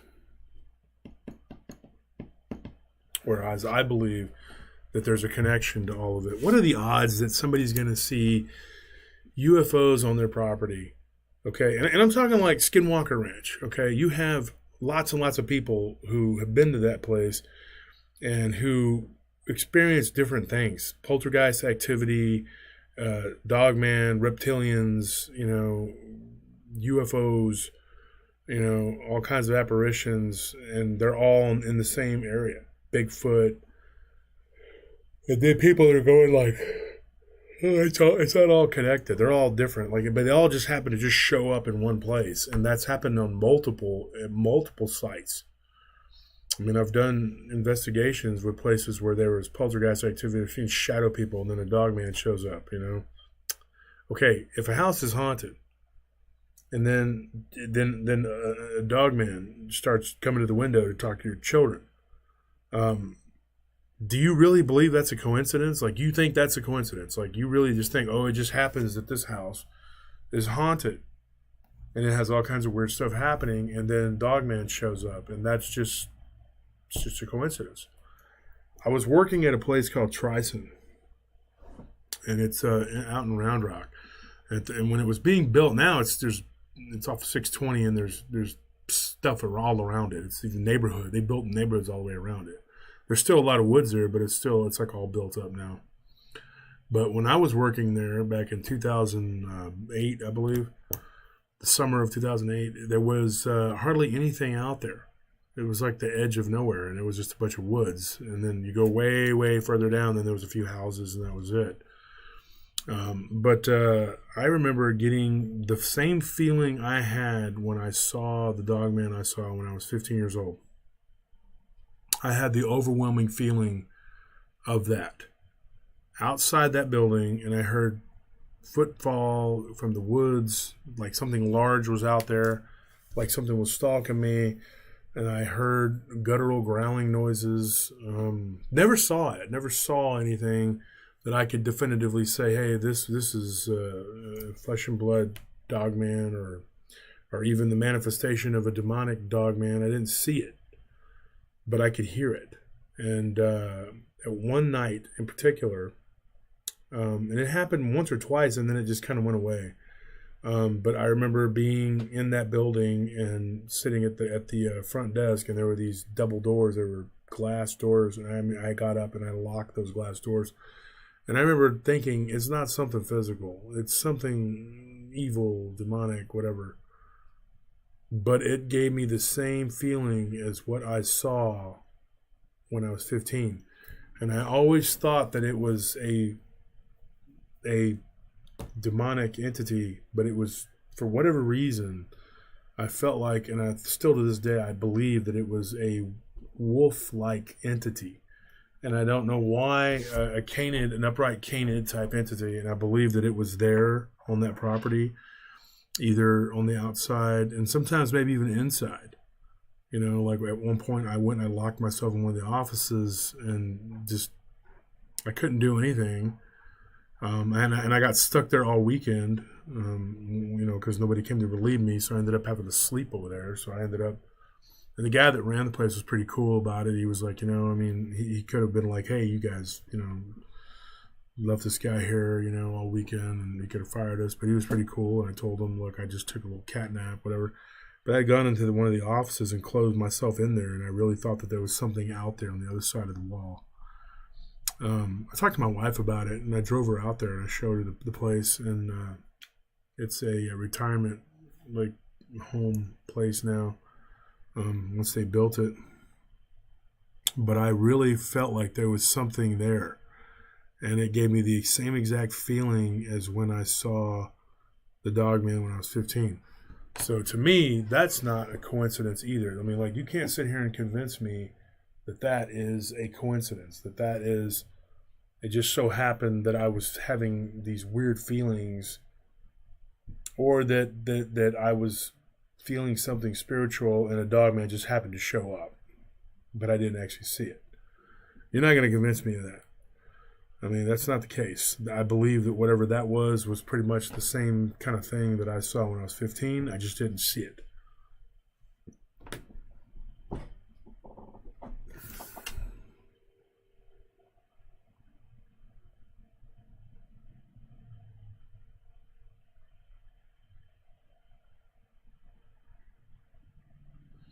Eric Ogle asks a good question. Does the Dogman cause the paranormal activity?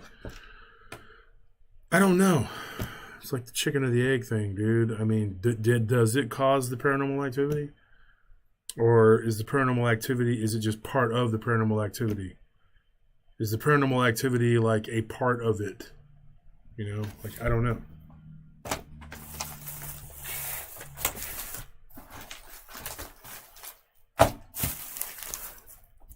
I'm sorry, folks. I have to eat something or I pass out.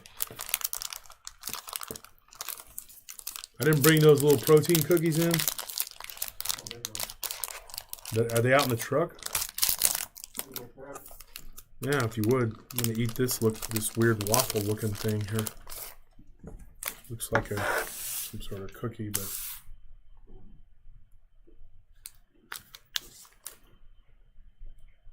it tastes pretty good. It's supposed to be healthy.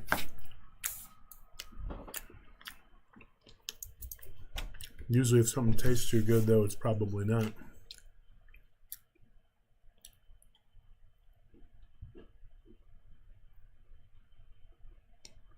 Bobby Hill, I agree with you. I think once you become hypervigilant, you open up more to surrender. Yes, absolutely.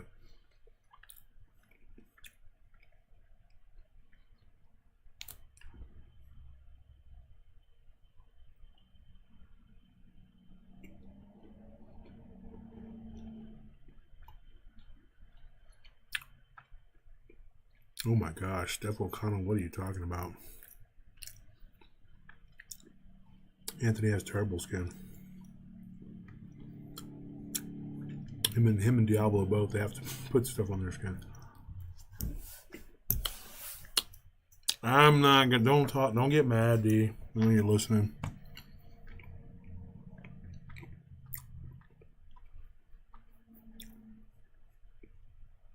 Mike Turner, yes, I believe it's all connected. When the flood killed the Nephilim, they became the demonic because their bloodline is cursed.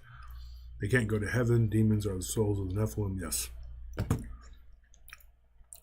Where has Ethan gone to these days? He was in here earlier. He bounces around in all these different chat rooms. Josh, have you tried psychedelic? Long ago in a galaxy far, far away. I have not touched anything, even remotely anything, in 18 years, probably 17 years.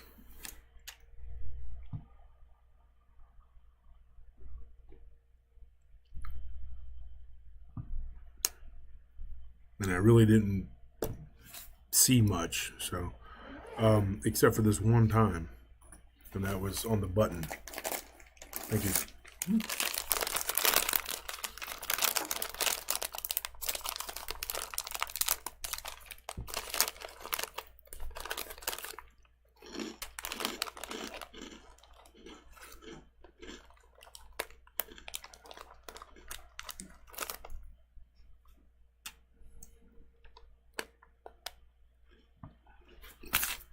So, anyway, y'all give me your opinions on the LBL thing, and I think that picture says a lot. I wish I could show you guys what it looks like, but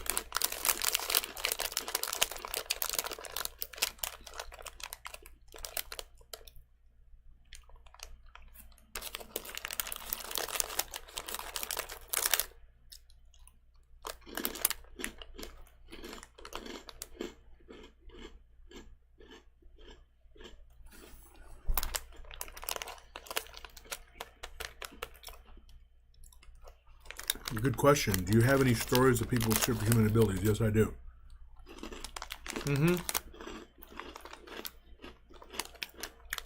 I've seen with my own eyes people do some amazing things. I've done weird things too. I don't know how I did it. Like I said, I had a friend that I think broke a glass without touching it. Weird.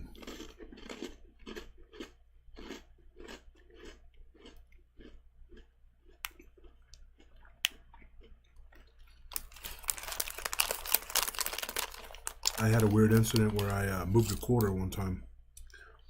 I don't know. Everybody was drinking, so, I mean, I guess if the whole room was just drunk and thought we saw what we did, I don't know. I felt like an energy when I saw the quarter move.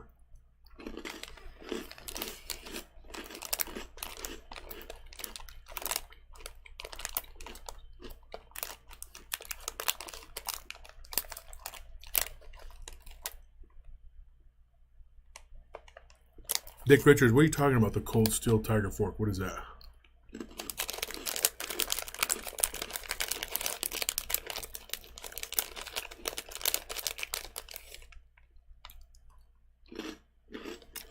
Mark the Reels, good night. Josh, gotta go. See you next week. What do you mean next week? You're not gonna listen to us on Friday?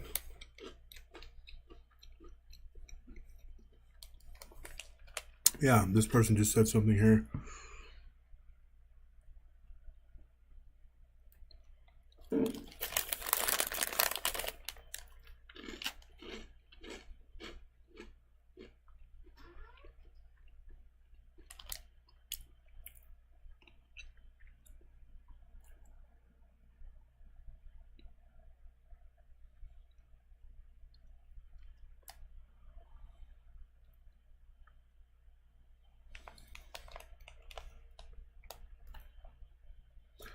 Steph O'Connell thought about with the UFOs, like after visitation, there's always paranormal activity. I think that's a lot of vortex or whatever.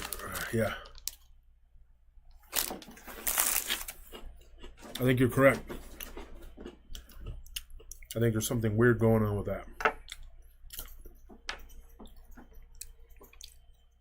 Yes, actually, there are First Nation people watching the show as we speak. It says, what do you First Nation people say about Dogman? I think he's a skinwalker, pretty much. Yeah, most of them do. Scorpion just made a good point. I saw you toss a paper cup across a theater, but it wasn't a paper cup. It was a one of those giant 44-ounce sodas that you get at the theater, at a movie theater. And yes, that's another weird thing that happened. Squid and Diablo were with me, and so were you. So was you, Scorpion. And yes, a cup. I don't know if I caused it, but you know how when you're sitting at the theater and you don't put you put the armrest down, you don't put the cup right in the holder. You put it, like you move it over to one over, because you don't want to. You want to be able to move your hands or whatever, be comfortable. At least I did. I was a big guy, and the cup flew like 3 rows or 2 rows. Don't know what that was. Telekinesis, I believe it. I believe it exists. I had a guy I worked with, read my mind. His name was David Soto. We worked at a haunted, it became a place they were called Foundation Properties, and it is Garden Terrace off of William Cannon. And it is, what are they affiliated with? The terraces. They're just called Foundation Communities, and they're for homeless people who are trying to get on their feet. And there was a guy that worked there who was a Buddhist monk / shaman, but he was also Christian, because Buddhism is technically a philosophy that has pretty much become a religion, but there are people who are Christian who are Buddhists. I mean, it's weird. But he was a Christian Buddhist, and he read my mind. He proved to me that he could do it. I literally saw him do it. Scorpion calls him Yoda. Yeah, we did. We called him Yoda. That was the name my brother gave him. He helped peel a demon off of my brother because my brother was a Satanist at one time.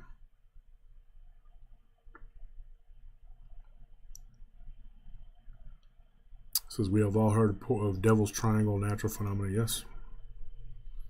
Josh has a Jedi Force. I don't know. Maybe. I don't know.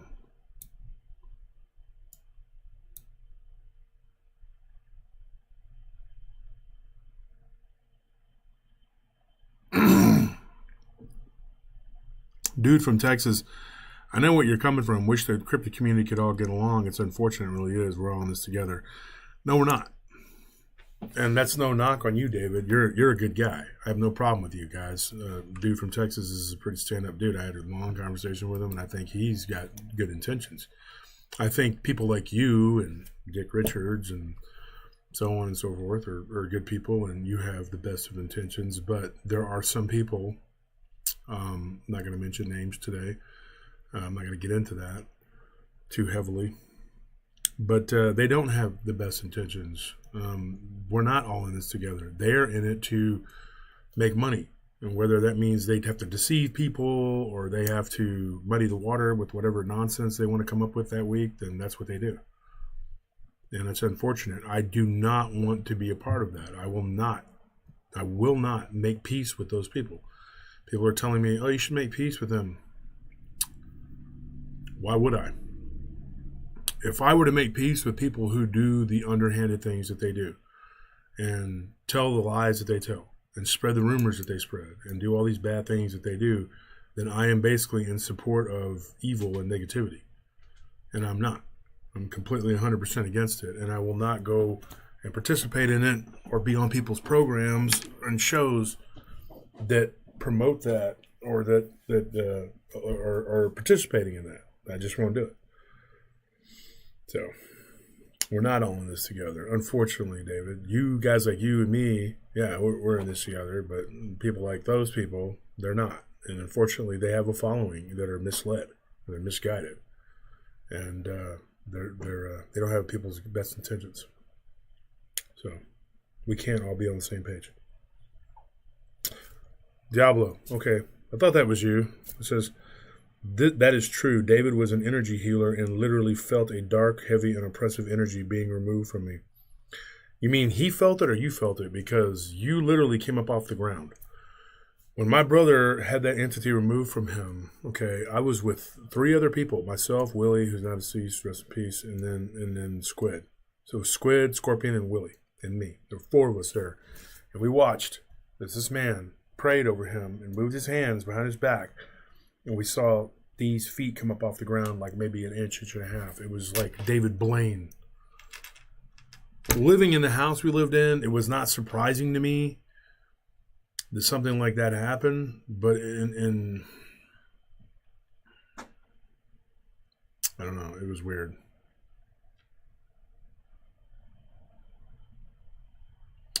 I did a 3-part series with the Atrastains on demonic oppression.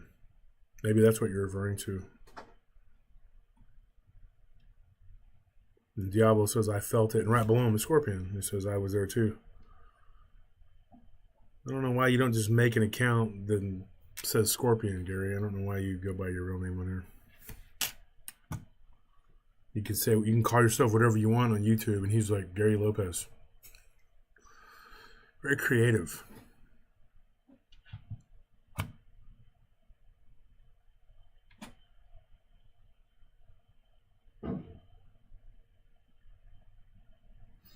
Yeah, the thing about David Blaine, too, does anybody really know what that guy's deal is? Like, what's the deal with that guy? I mean, is he kind of like Wim Hof mixed with magic or something? What is his deal?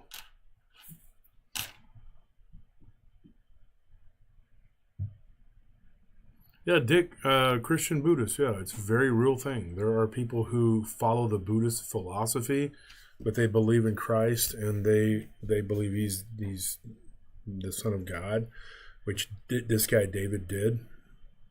David was very much a Buddhist by philosophy, but he believed in Christ.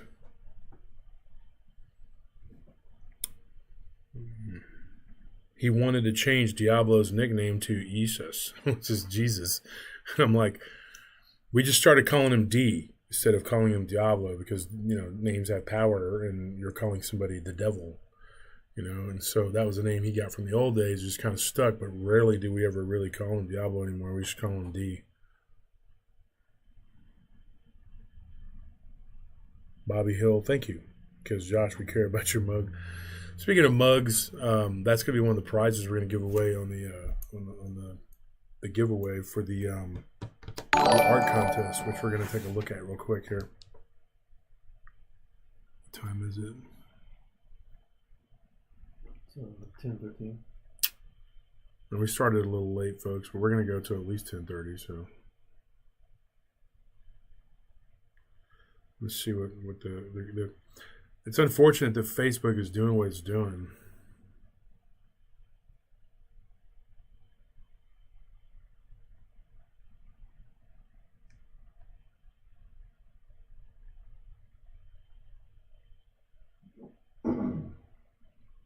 I don't know why it's doing it.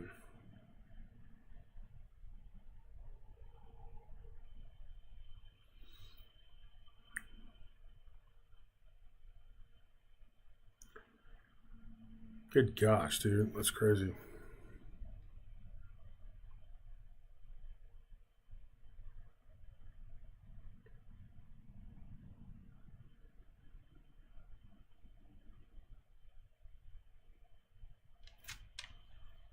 Ken Gerhard just announced his new San Antonio Zoo exhibit, Dragon Forest. Looks pretty cool if you're ever in the area. Go to San Antonio. Nathan Samora, dude, you're getting huge, man. You look like Bane, dude. I mean, this is crazy. Keep taking pictures of yourself after every workout, and you're getting bigger and bigger. And I'm assuming it's natural.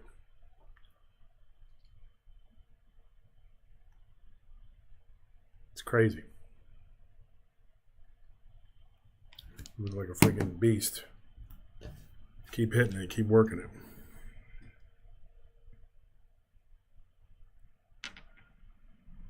Dude from Texas, David Blaine, sold his soul so he could do these things. Yeah, and what's the other one? Angel? What's his name? Yeah, Chris Angel. Chris Angel. My friend Chad was convinced that he was the devil too. I don't know. Yeah, I mean, Chris Angel basically paid people to go along with his stuff on camera. Well, is that what David Blaine did? I mean, I'm pretty sure that a lot of it is just like camera tricks and having people who are basically actors pretending to be. Yeah, I guess that's true. On the street. But won't those people come forward and say something? I don't know. Maybe he pays them and signs them to an NDA. I don't know. Nathan, I'm going to assume that that's you, NJS74. That's the point. All natural. Just have an awesome trainer. You have a guy that trains you?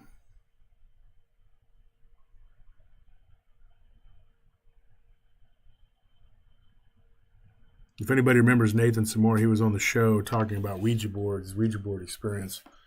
He caught some flack for not only messing with the Ouija board once or twice, but 3 times or 2 or 3 times, something like that. This guy says, nah, Blaine is legit. I think Angel was weird, though.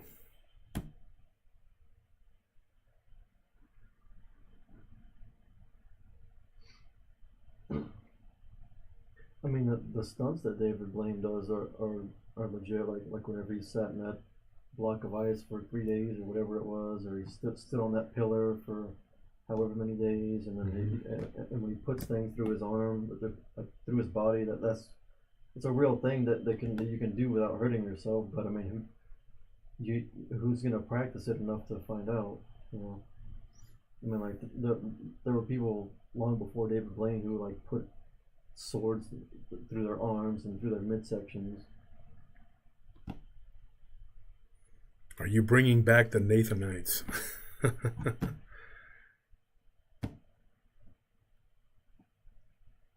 NJS, yeah, I have a trainer in Arizona that has been trying to get me to compete, and I'm finally giving it a shot.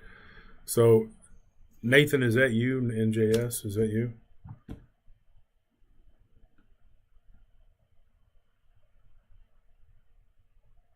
Doris Downs, I've gone on Vic's YouTube. I've seen him and his beautiful wife. Really? What do they look like? Tell us. Please tell us, Doris. And I'm not being smart mouth. I'm just wondering if you're being honest.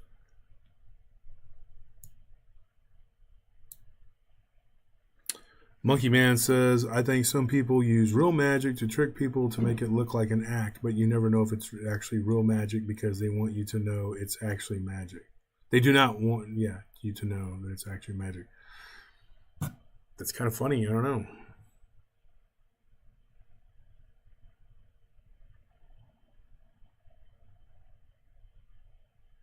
Yeah, I agree, James. It says brain always involves pain or self-torture. I think he's real creepy, yeah. Yeah, okay. So that is Nathan. Hey, Nathan. I was just talking. I just saw your post on Facebook, and I'm like, dude, I want to take pictures after I work out, and then you got guys like Nathan looking like freaking Greek gods, and I'm over here like, man, never mind. I bet I'm stronger than you, though. I just don't look as good as you do. But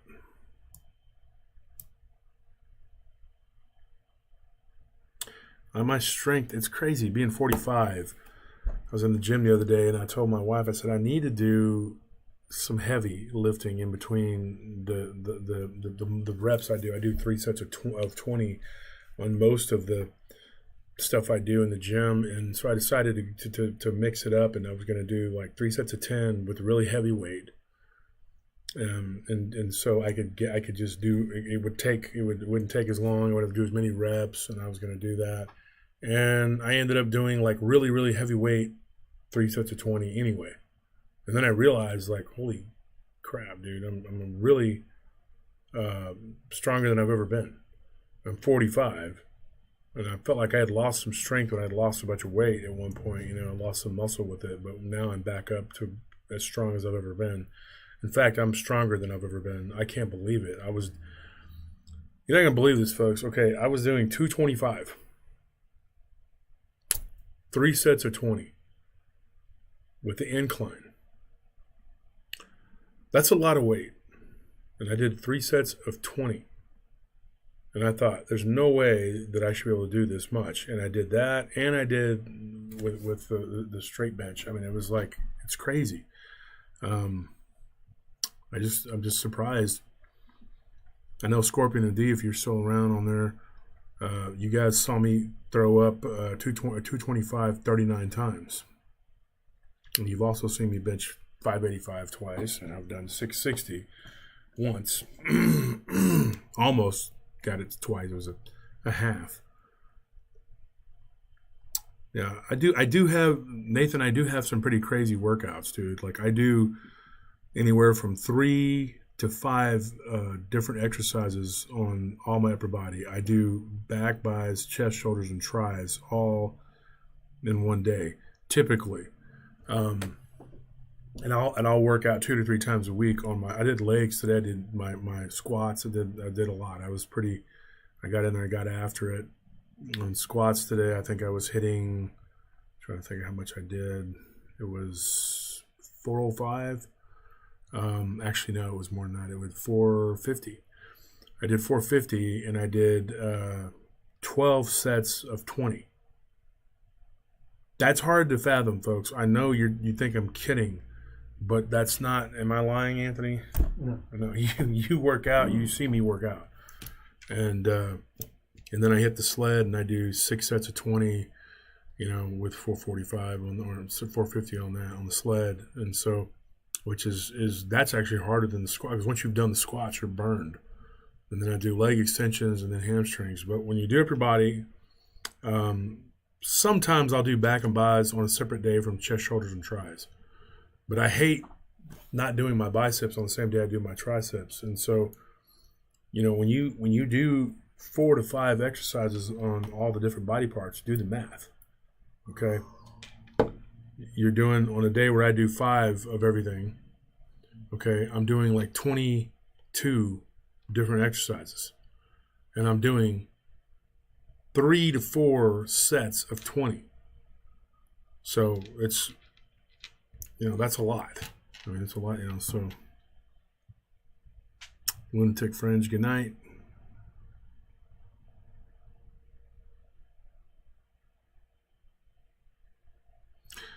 Says there was a guy in his 50s, short and chunky, and made the muscleheads cry. Man, there's some strong people out there, man. That's a good idea, Nathan. I like that.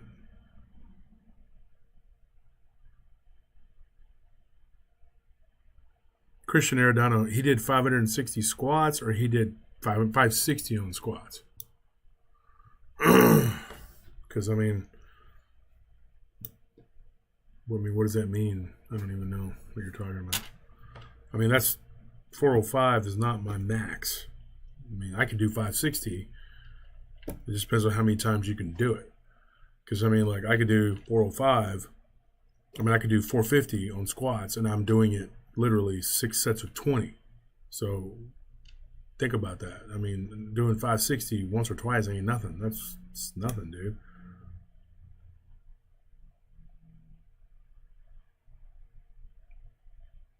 M. Dane, I can lift 165 pounds off a couch. Oh, good for you, Dane. Keep at it. Maybe eventually you'll be lifting over 200 off the couch.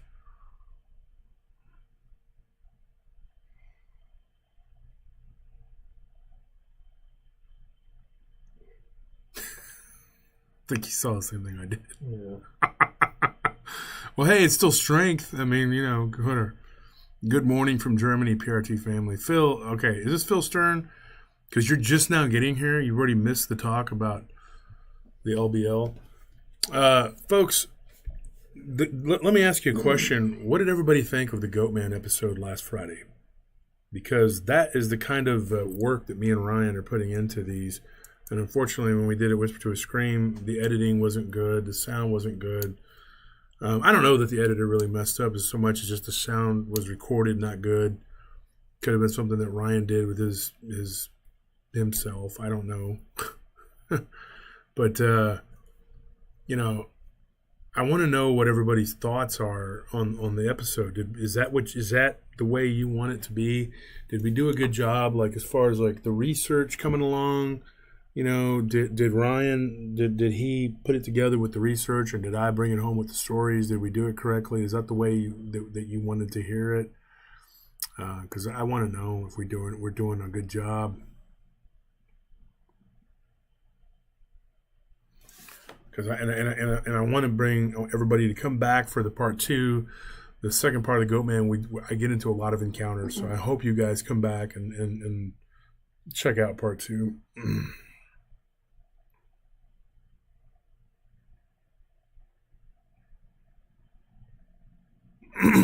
Phil, yes, Wolf, I wrote you earlier. Okay, well, I didn't know. It says Phil 80. It doesn't say Phil Stern. See, Scorpion, take notes. You can actually use a different name on YouTube. You don't have to call yourself Gary Lopez. He's like, what's that guy that puts his name after every movie he makes? Tyler Perry. Yeah. Dogman, Fighting Goatman, brought to you by Tyler Perry.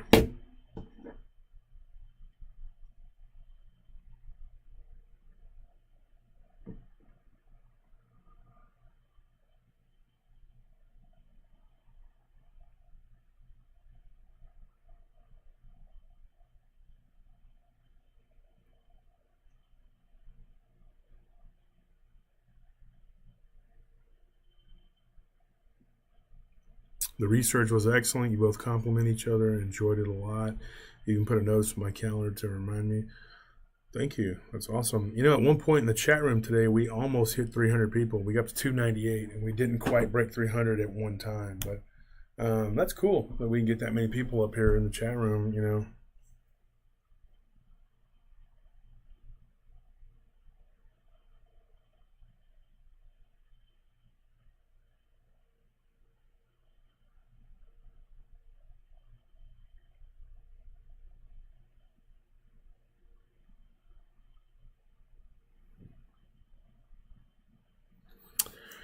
Let me pose a question to you guys. Do you think that some of these dogmen that people are seeing, this guy said these things are about 6.5 feet tall, And then when you see the picture, it looks like a devil monkey. Do you think some of these dogmen are devil monkeys?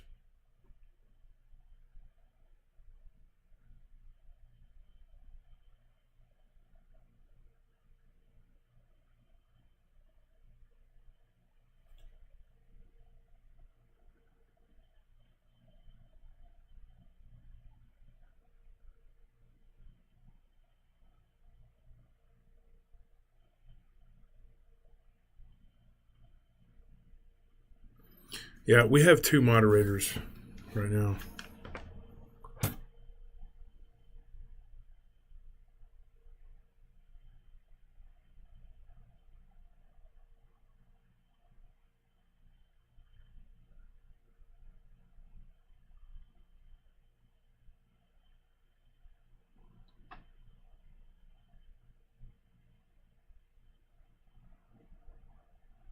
No, to me, different species, just misidentified. Because you get, and I'm not saying that all of these, a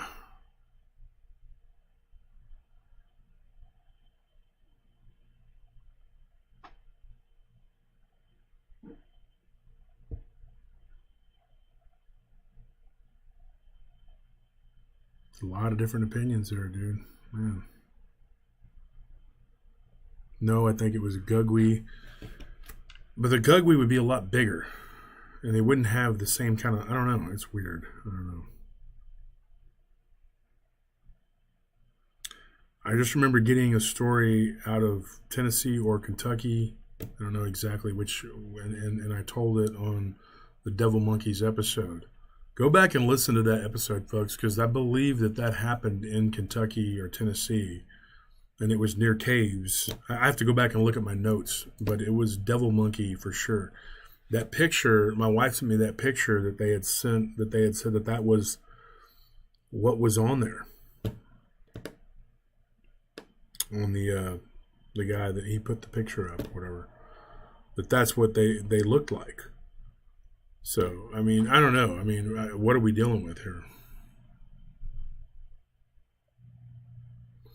Anyways, I had a good time talking to everybody tonight, and we have a lot of people still in the chat room, but a lot of people are dropping off. It's, it's getting later,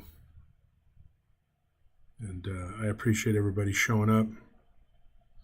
I want everybody to know that the art contest kind of got screwed up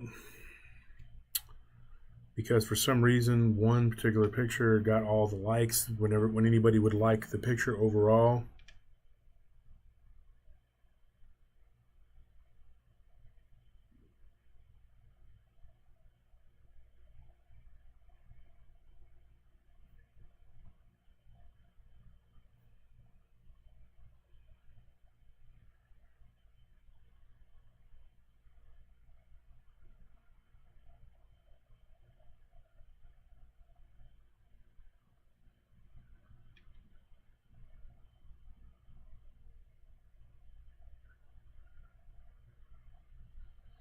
But all we can do is go by, I don't know, we're going to have to come up with a new system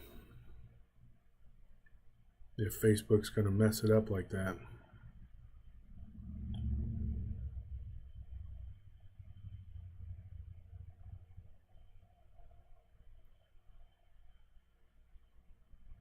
Some pretty good ones on here, guys. I'm telling you right now. So, first place.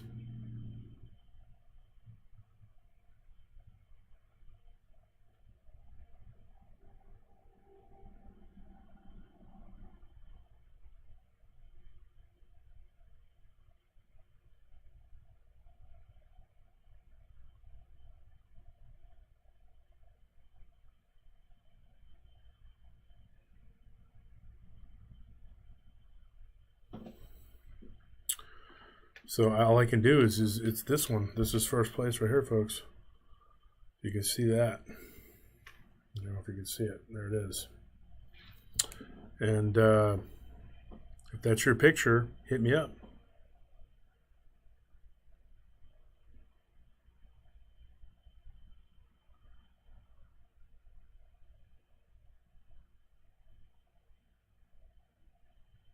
And second place was this picture. So if that's your picture, hit me up. And third place, I'm going to give it until midnight, folks. And then at midnight, I'm going to announce it because I'm not going to announce it yet because we got third place. It's still up for grabs. But those two are pretty much going to be first and second place. And hopefully it wasn't a mistake by Facebook. Yeah, the thing, Andrew, about Facebook arts posts have to be posted individually. This is the only time it's happened, but the giveaway tonight was Tim Claremont. He won the giveaway for the book. So there it is. Okay, Charlie Perez. So you're the winner, Charlie. And that was your submission. It looked good, and you did both. So you're the winner. And I'll be in touch with you. And whoever's picture that was, I'll post it on there in second place.